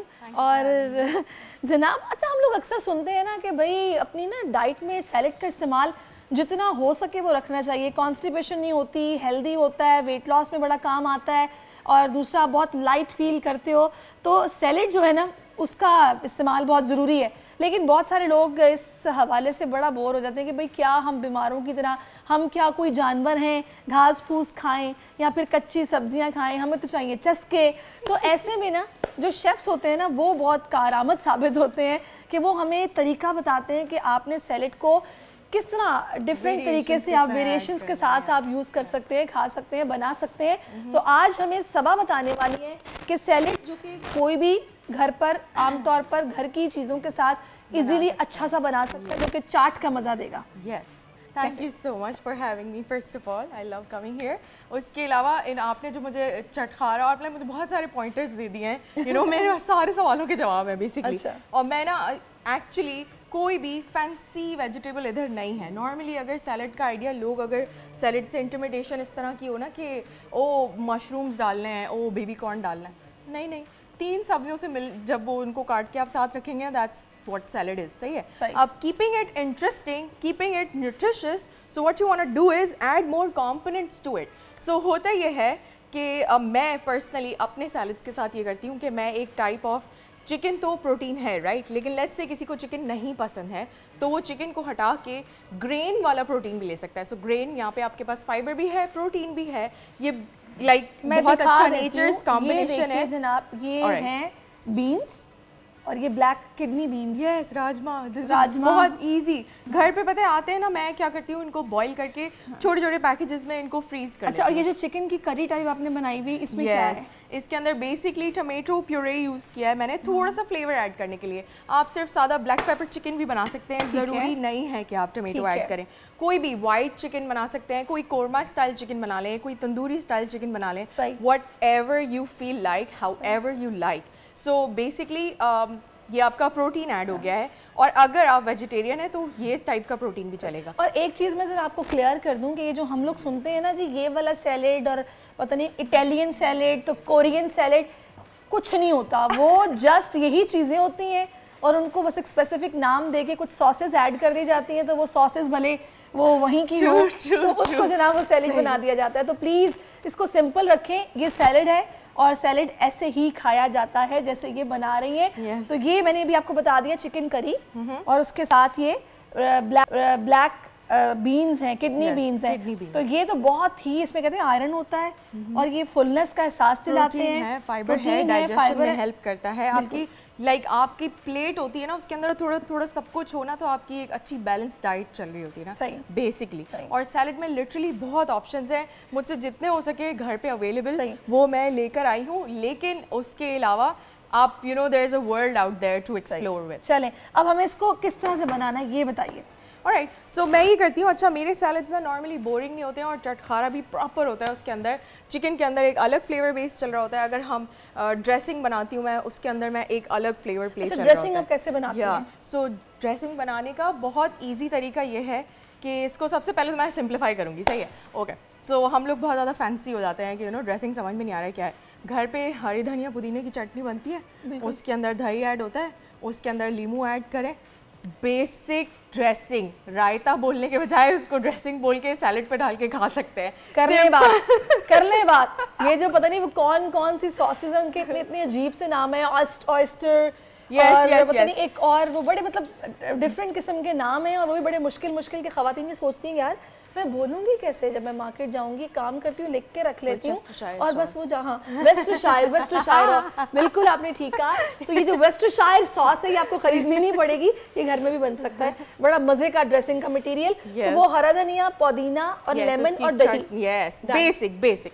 अब let's say you want to elevate this, तो आप इसके अंदर फर्दर ऐड कर सकते हैं। अगर घर पे लेट्स से मस्टर्ड सॉस है डालें, नहीं है नहीं डालें, स्ट्रेस आउट नहीं करें, क्योंकि रियली हाई हेल्दी रखने के लिए जितना कम से कम, जितना नेचुरल, जितना क्लीन प्रोडक्ट यूज़ किया है, बॉटल्ड प्रोडक्ट आपने नहीं यूज़ किया है, this is all good for you, सही है। उसके अलावा लोग ये करते हैं कि extra virgin olive oil use कर रहे होते हैं सैलड्स के लिए, या सादा काली मिर्च नमक डाल के भी, यानी मैं अगर कभी टाइम नहीं होता है ना तो ऑलिव ऑयल डाला, ऑलिव ऑयल नहीं है, काली मिर्च नमक ऊपर से डाला, दैट इज़ इट, हो गया काम, सही है, क्योंकि बहुत ईजी होता है। उसके अलावा to keep it more interesting, I don't know, some people may be have issues with this कि कुछ बोलते हैं ना कि खट्टा मीठा मिक्स नहीं कर सकते हैं, मुझे अच्छा लगता है मिक्स करके, खट्टा मीठा ही अच्छा लगता है ना मुझे, इसलिए फिर सैलेड में ना मैं अपने फ्रूट्स भी ऐड कर रही होती हूँ कि मुझे होता है कि एक वो चेंज ऑफ फ्लेवर होता है ना। तो अगर आपको सिर्फ सब्जी खाने से कोई मसला है, मैं रमज़ान में ये करती हूँ कि जो फ्रूट चाट बनती है ना उसमें मैं चिकपीस भी डाल लेती हूँ, उसमें मैं डेट्स भी डाल लेती हूँ, तो वो इतना मज़े का बॉल बन जाता है कि आप बिल्कुल फुल महसूस करते हैं और हेल्दी भी होता है, न्यूट्रिशन भी पूरी मिल जाती है। तो ये किसने कहा अभी कि मीठा नमकीन या खट्टा मीठा मिक्स नहीं कर सकते, ये अच्छा लगता है चाट में। और अगर लेट्स से किसी को है भी मसला, तो मेरे घर में मैं ये करती हूँ कि जो चीज़ से अगर मुझे पता होता है ना घर वालों को किसी चीज़ से इशू है, उसको मिक्स करने के बजाय उसको साइड पे रख देती हूँ कि जिसको समझ में आता है वो ले ले, नहीं समझ में आता तो मिक्स नहीं हुआ। अच्छा, अब ये जनाब मैं आपको दिखा रही हूँ, ये आप मेरे हाथ में ट्रे देख सकते हैं, इस ट्रे में टमाटोज भी हैं, क्यूकम्बर भी है, easily found vegetables, nothing fancy, और इसमें एप्पल भी है, ऑरेंज भी है, कैप्सिकम भी है, और ये जनाब आप सब चीज़ें ऐड करेंगे अपने सैलेड में। एक बार फिर से देख लें, थोड़ी थोड़ी ये सब चीज़ें, देख कितनी कलरफुल लग रही हैं, ये वैसे टेम्प्ट करता है कि इसको खाना चाहिए, बहुत प्यारा लगता है, कलरफुल। एक हाउएवर मैं टिप इधर ऐड करूँगी कि if in salads you are using tomato, तो उसको मिक्स ना कीजिएगा, उसको साइड पे रखिएगा। प्याज हो गया या हरी प्याज हो गई या कोई भी इस तरह वाला इंग्रेडिएंट है जो कि क्या करता है जल्दी से ख़राब हो जाता है और वो बाकी मिक्सचर को भी ख़राब मतलब ये वो हैं चीज़ें जो पानी छोड़ती हैं, प्याज समटाइम अजीब चिपचिपा पानी भी होती है उसकी, सो वो ना थोड़ा अलग। ये बड़ी फ्रेश वेजिटेबल्स और फ्रूट्स मिक्स है, आप इनको ऐड कीजिए। देख लीजिए कैप्सिकम, और आपने बड़े अच्छे से वैसे कटिंग की है, equally bite size, that's very important. ये कहते हैं सुगड़ खवातीन की निशानी होती है कि जब वो भले पोटैटोस काटें, टोमेटोज काटें, एप्पल काटें, कुछ भी काटें, तो वो सारे एक जैसे लगने चाहिए, तो ही आपकी डिश प्यारी लगेगी, वरना नहीं लगेगी। अच्छा, इसकी साइंस ये कि मुझे होता है कि बाइट साइज खाना हो, ताकि इजियर हो उसको हैंडल करना। ठीक है। अगर आपने नॉर्मली हमारा ट्रेडिशनली या कल्चरली सैलेड का क्या हिसाब होता है, 3-4 लंबी गाजर कटी हुई होगी, वो लंबा लंबा खीरा कटा हुआ होगा, इससे मजीद आसानी के लिए दरमियान में वो कुचूमर सैलेड भी निकल आया था कि कुछ ना मसला हो काटने का, बस कुचूमर हो गया, ये जी सैलेड है उसको अच्छी तरह मिक्स कर वो बल्कि ज़्यादा बेहतर है बजाय इसके कि आप अलग अलग पीसेस में और वो बड़े बड़े अनमैनेजेबल पीसेस में रखें और फिर ना लाइक आप फोर्क या स्पून से ईजी ऑन द गो खा सकें। हर वक्त आप हाथ नहीं इन्वॉल्व कर सकते। सही कह रही हैं, सही ना। तो मुझे होता है कि नॉर्मली हमारे क्या होता है कि बिरयानी होती है फॉर एग्जाम्पल लेट्स से, और साइड पे सैलेड ऑन द साइड होता है, वो इतना ड्राई और इतना अनइंटरेस्टिंग लग रहा होता है। और मुझे लाइक मेरे घर पे मेरे भाई थोड़ा सैलेड से बचता है तो, और लेकिन अम्मी से बहुत डांट खाता है ना वो इसमें, तो होता है कि अम्मी को खुश रखने के लिए और ख़ुद भी खुश रहने के लिए वो क्या करते हैं, पहले जल्दी से सैलेड खा लेगा कि अब मुझे बिरयानी के बीच में डिस्टर्बेंस नहीं चाहिए। ओके अच्छा, कराची वाले तो वैसे ही बिरयानी के दीवाने, डिस्टर्बेंस वैसे भी नहीं चाहते। एग्जैक्टली। ये आइसबर्ग आपने काटे हुए हैं? Yes, iceberg lettuce mostly, iceberg या कोई दूसरा सलाद का पत्ता भी आपका सैलेड का बेस होगा। ठीक है, सही है। उसके ऊपर पे हम मजीद इंग्रेडिएंट्स ये ऐड देख लें कर आप, सकते हैं। क्योंकि अक्सर लोग ना सोचते हैं ये कौन सा पत्ता है, इसको आइसबर्ग कहते हैं और ये आपको इजीली मार्केट में मिल जाएगा, लेकिन ये उस शॉप से मिलेगा जहाँ पर आमतौर पर सब्जियाँ ज़्यादा वैरायटी में मौजूद होती हैं। अगर तो आप किसी नॉर्मल से किसी सब्जी वाले के पास होगा नॉर्मली, हाँ हर जगह पे नहीं होता ये। अच्छा, मैंने ये फील किया, ये आपको हर जगह नहीं सलाद का पत्ता हर जगह मिलेगा। सलाद का पत्ता हर जगह मिलेगा, ये हर जगह नहीं मिलता। और ये सलाद का पत्ता तो ऐसे ही पड़ा होता है, ये आपको जब भी मिलेगा ये अखबार में लिपटा हुआ रखा होता है उनके पास ना, न्यूज़पेपर में लिपटा हुआ रखा होता है, तो समझ जाएं कि ये है आइसबर्ग। ये जनाब आपने देख लिया। अब हमें ये बताएंगी सबको मिक्स कैसे करना है। अच्छा, अब आपने क्या करना है हस्बे जायका। वैसे तो मैं क्या करती हूँ, अच्छा एक टिप और ऐड कर देती हूँ उधर, कि जब आप सब्जियाँ वगैरह कट कर रहे होते हैं ना, तो होता क्या है कि एक एक करके जब कटिंग हो रही होती है ना, वो बहुत सारी हो जाती है एट द एंड। सही है। तो यानी शुरू में ही ना बहुत ज़्यादा कटिंग नहीं करनी चाहिए। नॉर्मल ये मैंने करके देखा है कि अगर मैं ज़्यादा, जैसे फॉर एग्जांपल अगर मैं फैमिली के लिए बना रही हूँ, तो मैं ये देखती हूँ कि 2 क्यूकम्बर्स में I am good, like with all the other mixture 2 cucumbers is good enough, may be 1 Apple is good enough. So basically ज़्यादा सब्जियाँ चाहिए भी नहीं, क्योंकि वो कट के बढ़ जाएंगी और इतना ज़्यादा वेस्ट होगा फिर बाद में। एग्जैक्टली, तो बस ज़रूरत नहीं है। और अगर टमाटर आप यूज़ कर रहे हैं तो बस उसको डालिएगा नहीं साथ, क्योंकि वो सड़ जाता है और बाकी चीज़ों को सड़ा देता है। Just in case if you want to save your salad for later, क्या बच जाएगा तो रात में शाम में दोबारा कंज्यूम हो जाएगा किसी और टाइम पे, तो टमाटर प्याज उससे दूर रखिएगा। अच्छा, हमारे पास है यहाँ पे बिल्कुल बेसिक सैलड वेजीज़ हैं। देखें कुछ भी फैंसी नहीं है इसमें, इंटिमिडेशन की कोई ना गुंजाइश है ना ज़रूरत है।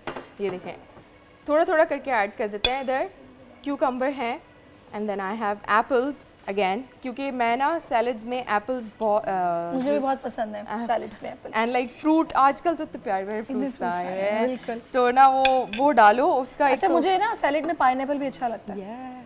मज़े का भी लगता है, फ्लेवर प्रोफाइल एक और ऐड हो जाता है, प्लस और पाइनएप्पल। यस, कॉर्न्स भी अच्छा होता है। सो इससे और लाइक वो ना आपकी, अगर सिंस मुझे ना सिर्फ वो सब्जी वाला फ्लेवर आ रहा होता है ना, तो मुझे इतना मज़े का लग रहा नहीं होता है। हम लाइक कुछ ऐड करो डिस्ट्रैक्शन इसके अंदर ताकि ये अच्छा लगे।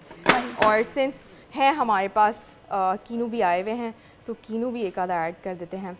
ड्रेसिंग आप नॉर्मली, अगर मैं वैसे जल्दी में होंगी ना तो मैं ऐड नहीं करती, बना के कोई चीज़ अगर फॉर एग्जांपल अवेलेबल नहीं है ना, तो मैं ये करूँगी कि काली मिर्च, नमक, ऑलिव ऑयल है तो है, नहीं है तो नहीं है, ख़त्म, बस ये डाल दिया। और ये मैं थोड़ा सा ऊपर से I will just drizzle. I am not gonna mix this however because it's gonna make it a mess. सही है। तो अच्छा, ये बीन्स भी आ गई। यस, ये तो बहुत अच्छा है। पता है लिटरली ये अभी ना रमज़ान आने वाला है और मेरे घर का एक फ्रूट सैलड होता है और एक ये वेजी सैलड होता है, और वो ये होता है। अच्छा, या और ये चिकन अलग से इसके साथ खाना? चिकन अलग है, यस, डाल दूंगी मैं इसके ऊपर ही।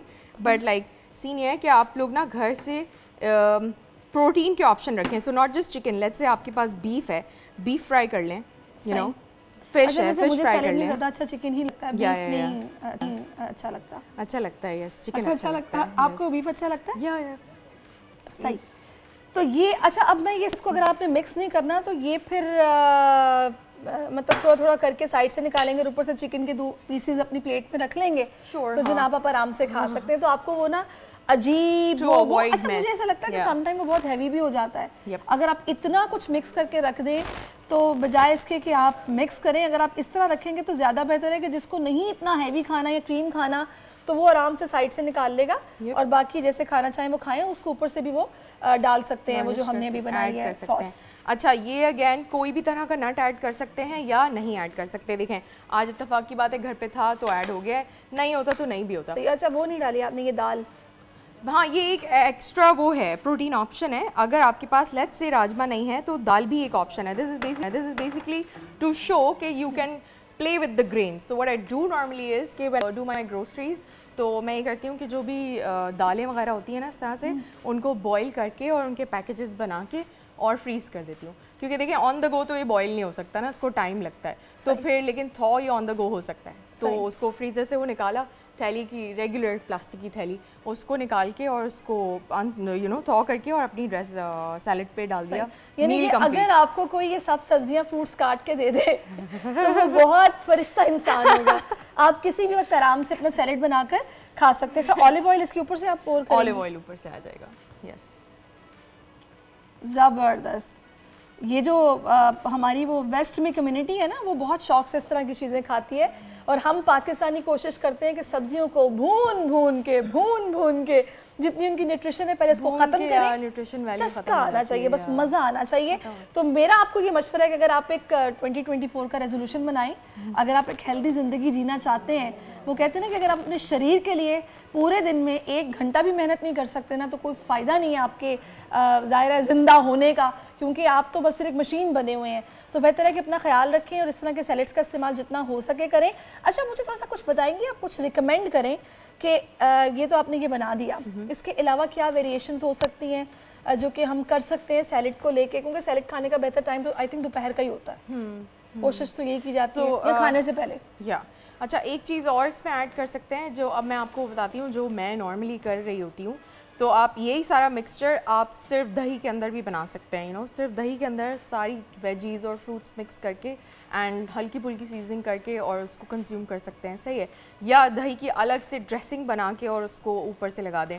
ड्रेसिंग बिल्कुल सिंपल बेसिक प्लेन ड्रेसिंग आपकी होगी, lemon juice, salt and paper, Yalla that's about it, सही है। ये डालो, ख़त्म। अच्छा, कुछ लोग हमस का बहुत यूज़ करते हैं, हमस एक सॉस, एक हमस बनता है चिक पीस से, बहुत अच्छी बात है, करें, है तो करें, कन्वीनियंस की बात है। देखिए अगर उबला हुआ चना रखा होगा, छोले बता दें। हाँ, छोले, अगर उबले हुए छोले से स्टार्ट होगी बात, और अगर उबले हुए छोले हैं तो उसको आप फूड प्रोसेसर में अच्छे से ब्लेंड कर दें। उसकी छिलका उतारना होगा एक्चुअली, जब उसको उबाल लेंगे ना, उसके अगर आपको क्रीमी कंसिस्टेंसी चाहिए, अगर ये एक एडेड लेवर है, अगर इसको अवॉइड करना है, आपको मसला नहीं है थोड़ा चंकी अगर हमस हो तो कोई बात नहीं है। उसके अंदर आप ये कर सकते हैं कि उसको ना भी उतारें छिलका, उसको बस ब्लेंड कर लें 1-2 आइस क्यूब्स के साथ। उसके अंदर तहीनी ऐड करें, अदरक लहसुन का पेस्ट ऐड करें, नमक अपने हिसाब से ऐड करें, और सुमाक वगैरह। दही ऐड नहीं करते। नहीं, आपने क्या बताया था? लहसुन अदरक के पेस्ट। तहीनी इज सेसमी सीड्स का पेस्ट, रोस्टेड सेसमी सीड्स का पेस्ट। ओके, सही। चले जी, हमस का तो जनाब हम पेस्ट बना के इस पर डाल सकते हैं अगर हम बनाना चाहें। उसके अलावा ये आप देख लीजिए, ये सैलेड का बॉल तैयार हो गया, यानी कि मेरे नाश्ते का इंतज़ाम हो गया, जो मैंने भी प्रॉपरली नहीं किया था, तो मैं इसको खूब इंजॉय करने वाली हूँ। और अगर आपका भी दिल चाह रहा है कि आप इस तरह का एक बॉल सर्व करें अपनी फैमिली को, या फिर किसी भी जिसको आप बहुत प्यार करते हैं उसके लिए बनाना चाहते हैं, सैलेड को मील बना लें। मुझे होता है कि हाँ, मील बना लें, कोई भी टाइम का, एक टाइम का खाना हो वो इस तरह से बने। ऑनेस्टली सैलेड बनाना थोड़ा सा मुश्किल है, ये वो कटिंग डिमोटिवेटिंग बात है ये, लेकिन क्योंकि देखिए सालन बनाना इज रादर ईजियर। सारी चीजें एक देगचे में जाएंगी, आधे घंटे के लिए ढक्कन ढकेंगे और खत्म हो जाएगी, बात खाना बन जाएगा। ये सारी वेजिटेबल के नखरे उठाने अलग। मैं आपको बताऊं, मुझे ऐसी खवातीन की समझ नहीं आती है कि जो इतना कुछ अपने मतलब भले वो खुद कमाती हैं, शौहर कमाते हैं, जाया करने वाली बात है। अगर दिल से नहीं बना रहे, सब डाल के ढक दिया, ऐसे कैसे सालन पक सकता है? नहीं, हाँ, उनको चाहिए कि सैलेड्स खाएं और खुद भी खुश रहें, अपने शौहरों को भी सेहतमंद रखें। Thank you so much Saba for your time, और इंशाल्लाह मुलाकात आपसे होती रहेगी। अभी ब्रेक लेना है, ब्रेक के बाद वापस आएंगे। आप देखते रहिए दुनिया बोल है। आजकल जिंदगी ही सुबह आउट ऑफ कंट्रोल है, दुनिया बोल है, दुनिया बोल है। Welcome back. अब हमें बात करनी है, पेट में दर्द हो रहा है और सोने नहीं दे रहे मम्मा, पापा स्कूल नहीं जाना, मुझे सबक याद नहीं है, मुझे नस्ल दर नस्ल का मामला है, नस्ल दर नस्ल का मामला है। आपके दौर में, हमारे दौर में, और आज हमारे बच्चे भी वैसे ही। सही बात है, सब कुछ यही करते हैं। अक्सर माओं को सुबह बच्चों को स्कूल जगाने में यही कुछ सुनने को मिलता है, आखिर आज के बच्चे क्यों स्कूल जाने से कतराते हैं। वैसे ये आज के नहीं, आज के बच्चे तो फिर भी कदर स्कूल जा रहे होते हैं, इससे पहले तो बहुत ज़्यादा ये सीन था। मतलब ये होता था कि अगर स्कूल बैग हम छुपा देंगे ना तो उससे क्या होगा कि वैन निकल जाएगी, तो उसके बाद तो छुट्टी हो ही जाएगी। तो बेहतर ये है कि मतलब ऐसे बच्चे बहुत सारी हरकतें करते हैं। तो अभी हाल ही में भारतीय रियासत तेलंगाना में एक 8वीं जमात की तालिबा की स्टोरी देखने में आई है कि स्कूल जाने से बचने के लिए उसने लगातार 33 घंटों तक बसों में सफ़र किया। बिलाखिर पुलिस की मदद से घर वालों ने बच्ची की तलाश मुकम्मल की और फिर बच्ची घर वालों को मिल गई। मतलब आप अंदाज़ा लगाएं कि सिर्फ स्कूल जाने से कतराना था कि उसने 33 घंटे मुदस्सिर बसों में सफ़र किया। तो ये तो खैर बहरहाल एक बड़ा वर्स्ट केस है, लेकिन बच्चे बहरहाल स्कूल जाने से कतरा रहे होते हैं और वो बच्चे जो स्कूल वैन में या किसी तरह से जा रहे होते हैं वो भाग जाते हैं। जो खुद बच्चे स्कूल जाते हैं वो भी बंक करते हैं। हम बात करेंगे माहिर तालीम और मोटिवेशनल स्पीकर महविश सुल्ताना साहिबा हमारे साथ मौजूद हैं। महविश साहिबा, बहुत शुक्रिया आपके वक्त का। ऐसे नहीं कि बच्चे पढ़ाई नहीं करना चाहते, मगर उनके स्कूल ना जाने के मासूम से बहाने अक्सर वालिदैन को सुबह के वक्त कभी उनके पेट का दर्द है, कभी सर का दर्द है, कभी नींद आ रही है, कुछ ना कुछ उनको हो जाता है जो अनटचेबल है। ये क्यों बच्चों में इस किस्म का रुझान होता है? Assalamu alaikum first of all and walaikum assalam. Thank you very much for having me one more time. And you're absolutely correct.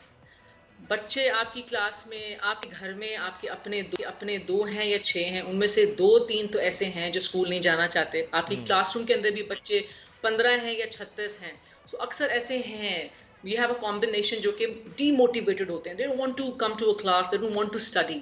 और इस पे बहुत सारी रिसर्च हुई हैं और अगर आप इस पे डालें ना why demotivation in students, तो आपको बड़ी ज़बरदस्त रिसर्च के रिजल्ट्स मिलेंगे। और उनका रिजल्ट, टीचर ये कहता है कि बच्चा क्लास में आना नहीं चाहता, वो जो क्लास के कॉर्नर्स हैं उसमें खेलना चाहता है।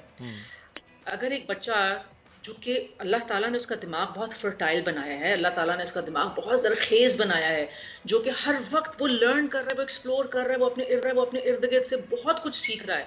ज़ुबान वो आपके सिखाए बगैर सीख रहा है, आपको कॉपी कर रहा है और आपकी आदतें, आपकी हैबिट्स वो आपके सिखाए बगैर खुद से सीख रहा है। तो ये तो हम इस बात को तो नहीं मान सकते कि वो बच्चा सीखने के लिए तैयार नहीं है। एक बात तो तय है, ठीक है, क्योंकि वो तो उसको आप जितनी लैंग्वेजेस उस वक्त सिखाने की जरूरत नहीं है, वो मोबाइल पे सीख रहा है। 8 महीने का बच्चा स्वाइप करना सीख रहा है आपके सिखाए बगैर। 8 महीने का बच्चा ये सीख रहा है कि जी मैंने अगर खाना खाना है ना तो मेरे आगे टैबलेट नहीं आया तो मैंने रोना है, और माँ को पता लग जाएगा। मुझे तो इस बात पे हैरत होती है कि तकरीबन 4 से 5 महीने का बच्चा जिसको ये पता चलता है कि मैंने स्ट्रॉ से कोल्ड ड्रिंक को कैसे पीना है, स्ट्रॉ से।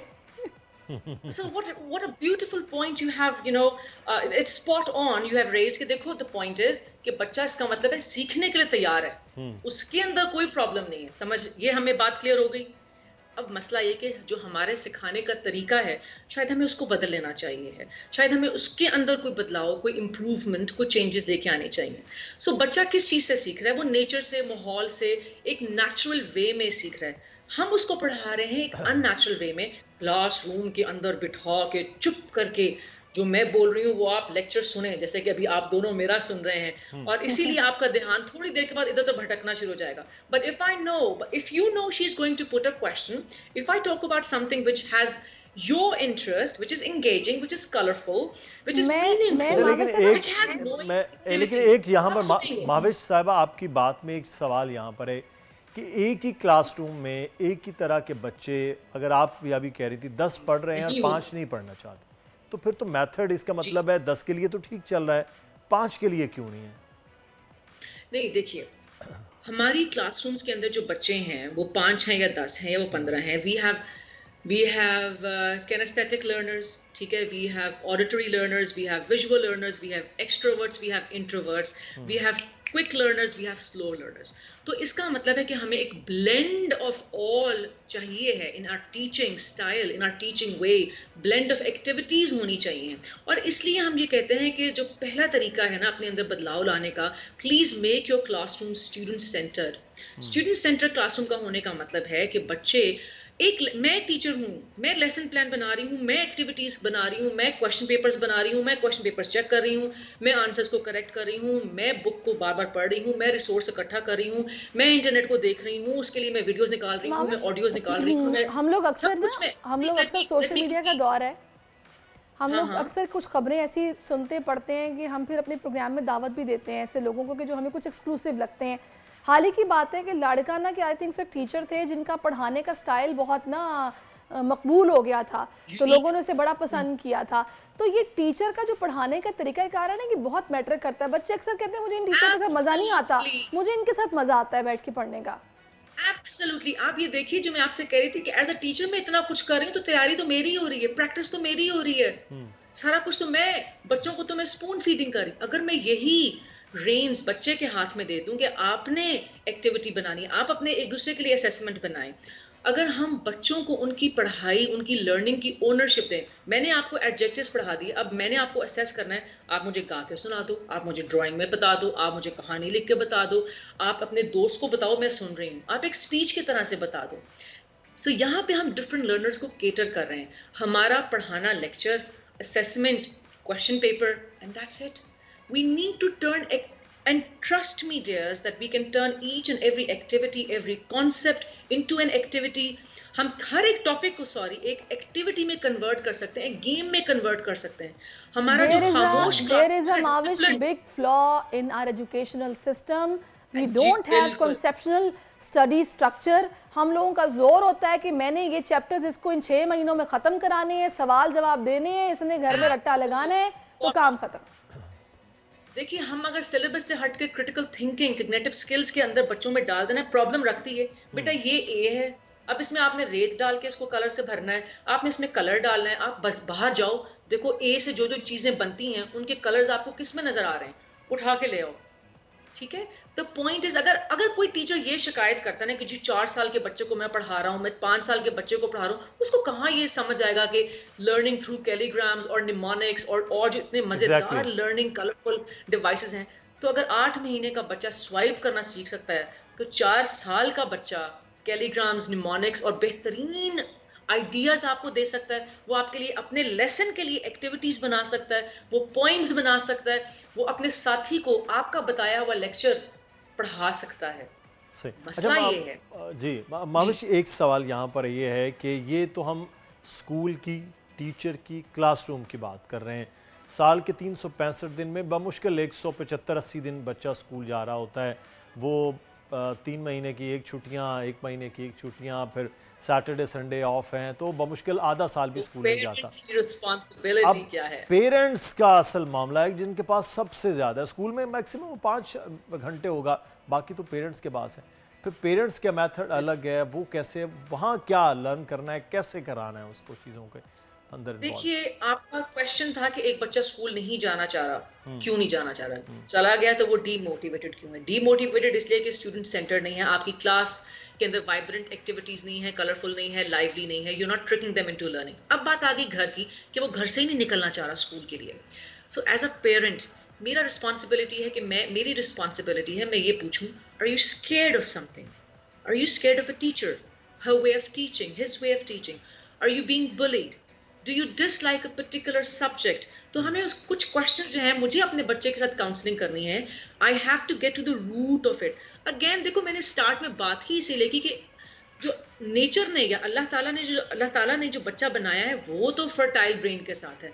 तो इस बात पे तो I put a big cross के वो पढ़ने को तैयार नहीं है या वो लर्निंग के लिए तैयार नहीं है। वो तो सड़क चलता हुआ या पंखा चल रहा है तो उससे पता नहीं क्या कुछ सीख रहा है। तो अब बात आ जाती है कि वो स्कूल जाना क्यों नहीं चाह रहा। I need to counsel, I need to see के बच्चे के अंदर वो होमवर्क नहीं कर पा रहा, वो किसी सब्जेक्ट से डर रहा है। और फिर उसके बाद हम एज पेरेंट्स, अब पता किस बात से टीचर्स से, प्रिंसिपल से लड़ते हैं, मेरा बच्चा फ्रंट पे क्यों नहीं बैठा, उसने मेरी बच्ची की पेंसिल की परमिशन के बगैर ले ली, मेरा बच्चा, हाँ आपने डांटा क्यों, आपका होमवर्क इतना ज्यादा क्यों दे दिया है, आपने एक मेरे बच्चे को कहा जी 10 दफा लिखो, उसके तो हाथ ही बड़े नाजुक से हैं। आप टीचर से ये नहीं कह रहे हो कि भाई रट्टा लगवाने के बजाय ये जो 10 वोकैबुलरी के वर्ड्स दिए हैं उनको जरा कलरफुल वे में किसी पोएम के थ्रू, किसी मूवी के थ्रू, किसी कार्टून के थ्रू, किसी एक्टिविटी के थ्रू करवा दो, तो यही मेरा बच्चा आप देखें फौरन लर्न कर लेगा 10 वोकैबुलरी के वर्ड्स। एक साइंस का कॉन्सेप्ट है, केमिस्ट्री के फॉर्मूलाज हैं, आप उनको किस तरह से टर्न कर सकते हैं एक कलरफुल एक्टिविटी में, एक सॉन्ग में, म्यूजिक में, कहानी में, कैलीग्राम में, निमोनिक्स में, आप करके तो देखें। पेरेंट्स का कंसर्न है बच्चा स्कूल बस जाए और मेरे से 8 घंटे, I am very sorry, I am a parent, इसलिए भी शायद I am, my feet are already in the shoes. मैं बता रही हूँ कि हमें है कि बच्चा ना 8 घंटे बस हमारे से अभी दूर हो जाए, मैं अपने काम कर लूँ, जॉब को देख लूँ, मैं कोई नेटफ्लिक्स पे ड्रामे देख लूँ। मेरा कंसर्न ये नहीं है कि अगर बच्चा जाना नहीं चाह रहा तो उसकी वजह क्या है। माविश एक पॉइंट और भी है, देखिए बच्चा हमारा, उसकी न्यूट्रिशन कैसी है, वो फिजिकली कितना फिट है, पता नहीं, इस पर हमारी इतनी तवज्जो नहीं है। बस कुछ खाता नहीं, कोई भूख का सिरप मिल जाए खाने लगेगा, ये इस मसले की वजह से टीचर्स पे डाल देते हैं। आपने उसको लंच जरूर करवाना है, देखिए वो लंच कर ले, उसको डांटिएगा बस वो खा ले। स्कूल भेजते वक्त देंगे क्या, पसंद की देते हैं, स्नैक्स देंगे इस किस्म के जो कि बाजार में आम जो बच्चे वो चीजें खाते हैं अजीब सी, वो मिलेंगी उसको, तो क्या उसकी हेल्दी मतलब ब्रेकफास्ट करके जाएंगे नहीं, समझ रही हैं आप। और अगर वो हेल्दी नहीं है, bad health can lead to an unhealthy brain। तो हम शिकायत कर सकते हैं कि बच्चा जो है ना वो चूंकि एक ज़हनी दबाव का शिकार है। अगर एक आप हेल्दी फील ही नहीं कर रहे तो कैसे आपका दिल करेगा। अच्छा देखिए, बच्चों की नींद पूरी नहीं होती, लेट नाइट तक पेरेंट्स उनको जगा के रखते हैं, मूवी देखने दी, गपशप लगाने दी। 9 o'clock पे आपके बेडरूम्स की लाइट्स ऑफ होनी चाहिए। अगर बच्चा early to bed early to rise, वो सुबह जल्दी उठेगा तो उसके पास पूरा दिन पड़ा है। अगर उसको जमाइयाँ आ रही हैं, उसको नींद आ रही है, तो वो क्यों उठेगा अपने बेड से, वो क्यों जाएगा स्कूल।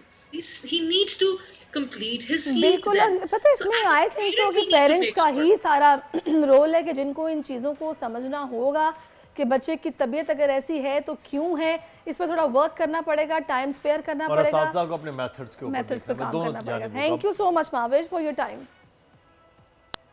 तो अब कुछ बात कर लें सितारों के हाल की। मुदस्सिर, सितारे जो सितारे ज़रूरी हैं, जाते जाते उसका हाल जानना भी ज़रूरी है, मुस्तकबिल क्या होने वाला है ये भी बहुत ज़्यादा ज़रूरी है। इरफान कामिल साहब इस वक्त हमें ज्वाइन कर चुके हैं। अस्सलाम वालेकुम इरफान साहब, गुड मॉर्निंग। वालेकुम अस्सलाम, कैसे हैं आप? मुदस्सिर, अल्हम्दुलिल्लाह, आप सुनाइए ठीक है? बस माशाल्लाह, आज तो आप बड़ी तैयारी में लग रहे हैं और बड़ा जबरदस्त फ्रेम बना के बैठे हुए हैं, तैयारी हुए होते हैं बस। बड़ा जबरदस्त फ्रेम बना के बैठे हो, बड़े परफेक्ट किस्म का कि यहाँ से राइट लेफ्ट वो बैकग्राउंड में मैच हो रहा है ना एक्चुअली कपड़ों के साथ। जी जी बिल्कुल, फ्रेम तो अल्लाह ने बना दिया। और सर्दी आपके ऊपर, और सर्दी का भी एहसास आप पे नज़र आ रहा है कि जनाब मौसम को थोड़ा एंजॉय भी करना। लेकिन इस वक्त लोग ये जानना चाह रहे हैं नए साल में, सबसे पहले तो क्योंकि आप सियासत के हवाले से बताते हैं सिचुएशन क्या होगी, इलेक्शन पर आपके थे बड़े तहफ़्फ़ुज़ात, लेकिन अब इलेक्शन बहरहाल अब तो टिकटों की भी तकसीम हो गई है, मामलात आगे बढ़ रहे हैं, महीने से भी कम रह गया है। तो सबसे पहले तो बताइए कि सियासी सूरत हाल कंट्रोल में चल रही है जी, सितारे क्या कह रहे हैं? जब ये साल, मेरे ख्याल में हमारा जब ये साल शुरू हुआ तो काफ़ी चीज़ें जो मैं बताता रहा लोगों को टाइम टू टाइम, ज़रा डिफ़िकल्टी का साल ये स्टार्ट हुआ और जिसके लिए मैंने वक्तन फवक्तन लोगों को ये भी बताया, ऑल्दो वो अच्छी न्यूज़ नहीं थी लेकिन क्या करें, बताना पड़ता है। लेकिन उसके साथ साथ मैं लोगों को ये भी बताता हूँ कि आप इस ड्यूरेशन के अंदर किस तरह लिंगर ऑन करें, निकलें कैसे इससे आप। तो कुछ चीज़ें इसमें इस सिनेरियो में, अगर आप सियासत के सिनेरियो में देखते हैं तो यकीनन ये मैंने पहले भी अर्ज किया था कि ये साल बेसिकली जुडिशनरी का साल है, ये साल अदल का साल है, ये साल आपको बहुत सारे फैसले अदालतों के नजर आएंगे, मैक्सिमम फैसले आपको अदालतों के नजर आएंगे, जजेस के नजर आएंगे, रूल जजेस करते हैं इसके ऊपर। अब होता क्या है, सिनेरियो के अंदर मैंने पहले भी अर्ज किया था कि जो हमारी इलेक्शन की डेट है, सिर्फ मुझे इससे तो कतन नहीं है, पाकिस्तान में जरूर मेरे लिए तो सब लोग बाइस एहतराम है, लेकिन हम जब सिनेरियोज देखते हैं तो उसके अंदर हम जब प्लानिटरी मूवमेंट्स देखते हैं, हम उसको न्यूमरोलॉजिकली देखते हैं तो हमें कुछ चीज़ें डिफिकल्ट नज़र आती हैं इन टर्म्स ऑफ जो डेट है इलेक्शन की, फिर दिन क्या है इलेक्शन का। तो उस हिसाब से मुझे स्टिल थोड़ा सा लगता है कि डिफिकल्टीज हो सकती हैं इलेक्शन के टाइम पर। लोगों को ज़रा सा प्रॉब्लम होगी। आपको जैसे गवर्नमेंट है वो मुझे किसी एक की बहुत ज़्यादा एक उसमें नहीं बनती हुई नजर आ रही, मुझे नजर आ रहा है कि एक बहुत को रिलेशन होगा, एक सब लोगों की एक जॉइंट वेंचर से कोई गवर्नमेंट फॉर्म होगी। इस तरह की चीजें हैं जो कि आपको आगे आगे ये जैसे जैसे, क्योंकि ये टाइम थोड़ा डिफिकल्ट टाइम है ये। आप देख रहे होंगे इसमें, आप डेली अल्लाह ताला बचाए बस, लेकिन आप डेली देख रहे होंगे कोई ना कोई हादसों की न्यूज ही है, और इसके अलावा तो कुछ नजर ही नहीं आता। तो ये तो आप बता रहे हैं कि मुश्किल वाला मरहला, इलेक्शन होंगे भी तो भी मुश्किलात से ही दो चार मुश्किलात के साथ होंगे। सही सही। अच्छा, इसमें इरफान साहब मैं चाहूँगी थोड़ा सा अगर आप सितारों का भी अहवाल हमें दीजिए ना, जो लोग जो आपको देख रहे हैं, जो सुनना चाहते हैं कि उनका वीकेंड कैसा गुजरने वाला है या आगे आने वाला हफ्ता कैसा होगा, उनके लिए क्या बताएंगे आप? ठीक है, मैं एरीज से स्टार्ट लेता हूँ। ठीक है, एरीज क्योंकि एरीज वैसे बड़े फेवरेट हैं, उनसे स्टार्ट एक्चुअली मैं एरीज फर्स्ट ज़ोडिएक काउंट करता हूँ, मैं पाइसेस पे एंड करता हूँ आकर। तो मैं एरीज के लिए जब बात करता हूँ तो एरीज के लिए ये जो वीक है, वीक की बात करेंगे तो ये वीक बहुत अच्छा, और स्पेशली जो आज का दिन है, थर्सडे का दिन जो है, और प्लस आज 11th ऑफ जनवरी है, तो उनको आज का दिन बहुत सपोर्ट करता है। प्लस ये वीक उनको ऑल द वे संडे तक ये वीक उनको सपोर्ट करेगा। बहुत सारे डिसीजंस ऐसे हैं जो वो लेने के लिए इस वक्त तैयार बैठे हुए हैं, in terms of relocations, in terms of उनके अंदर ये है कि कुछ चेंज ऑफ जॉब या चेंज ऑफ प्रोफेशन करें, क्योंकि अब उनके अंदर एक चीज हो रही है कि आप डाइवर्जन करनी है, but this is not the right time for diversion. वो ना करें, इस वक्त स्टे करें इस चीज के ऊपर। दूसरे उनके expenses, it's all right. Family life okay है, बिल्कुल सही चल रही है, बिल्कुल कोई इसमें। हाँ, मैं सबके लिए एक बात जरूर कहूंगा, क्योंकि होता है कई दफा आखिर में हमारे टाइम नहीं होता, कि इस वक्त लोग सुने ज्यादा, बोलें कम। ये जो 2 महीने हैं, जनवरी एंड फरवरी, सिर्फ और सिर्फ लोग सुने, और अगर कहीं उनको लगता है इसके ऊपर आके कहीं उनका पॉइंट ऑफ व्यू क्लैश कर रहा है, कहीं ट्रिगर हो रहा है, कोई चीज झगड़े की तरफ जा रही, खामोश हो जाए उसके ऊपर। सही। जितनी खामोशी इख्तियार करेंगे उतना तेजी से उस जगह से निकल जाएंगे। लेकिन अगर उसके ऊपर कोई फ्रिक्शन होगा तो प्रॉब्लम होगा। अच्छा, एरीज के बाद हम आ जाते हैं टॉरस के ऊपर। टॉरस वालों के इरफान साहब गुजारिश ये करनी थी कि बस टाइम को बैलेंस कीजिएगा कि सबके लिए उतना टाइम हो। इसको करता हूँ। टॉरस के लिए ये जो वीक है, इट्स गुड। मैं इसको सिर्फ नेगेटिव पॉजिटिव वाइब्स के अंदर कन्वर्ट कर देता हूँ। अच्छा, टॉरस के लिए बहुत एनर्जी है इस वक्त, उनके लिए जो काम करेंगे इस वक्त फायदा है, और जितना जिस चीज में हाथ डालेंगे इस वक्त वो उनको बेनिफिट करेगी। टॉरस के बाद हम आते हैं जेमिनाई। जेमिनाई के लिए तो इस वक्त सबसे ज्यादा सपोर्टिंग टाइम है ये। यानी अगर वो लोग कोई स्पेशली जो शादियों का टाइम जैसे आप कहेंगे, तो जो लोग मैरिज करना चाहते हैं, भाई सेकंड मैरिज करना चाहते हैं, उनके लिए अच्छा वक्त है ये, वो लोग कर सकते हैं इसको। और अगर कोई ऐसी चीजें जो उनके प्रपोजल्स हैं पेंडिंग में, वो सब कंप्लीट होंगे। ऑल्दो जेमिनाई के लिए बहुत अच्छा वक्त है ये। जेमिनाई के बाद हम कैंसेरियंस के ऊपर आ जाते हैं। जब कैंसेरियंस की हम बात करते हैं, they are related with the moon. जो कैंसेरियंस हैं इस वक्त, वो इस वक्त एक एंजाइटी की कैफियत में है, डिसीजन मेकिंग नहीं कर पा रहे हैं बिल्कुल भी, और ऑल्दो उनकी हेल्थ जरा इफेक्टेड है इस ड्यूरेशन के अंदर। Specially those persons are linked directly to the lungs diseases, जो फेफड़ों की जो बीमारियां होती हैं, इस वक्त वो बहुत ज्यादा कैंसेरियन इन चीजों से गुजर रहे हैं। तो कोशिश करें कि अपना मेडिटेशन को हाई करें इस वक्त, अपनी एक्सरसाइज को बहुत ज्यादा रखें, क्योंकि यही एक तरीका है जिससे वो एंजाइटी से निकल सकते हैं। कैंसेरियंस के बाद हम लियोज के ऊपर आते हैं। लियोज इस वक्त डिफरेंट टाइप के कॉन्ट्रैक्ट्स, उनका जो माइंड सेट है वो बहुत ज्यादा कॉन्ट्रैक्ट्स के अंदर चल रहा है कि वो कोई ना कोई एक न्यू कॉन्ट्रैक्ट करना चाहते हैं। प्लस उनकी जो फैमिली लाइफ है उसके अंदर लिटिल बिट थोड़ी सी डिफिकल्टीज हैं, जो कि टाइम टू टाइम इस ड्यूरेशन में बहुत ज्यादा कई दफा बहुत ज्यादा फ्लिकर हो जाती हैं, बहुत ज्यादा आती हो जाती हैं। तो इसके ऊपर थोड़ा सा फोकस करें, आपस में जरा थोड़ा सा पेशेंस के साथ रहें। लियोस के बाद हम आगे बढ़ते हैं और हम आ जाते हैं विर्गो के ऊपर।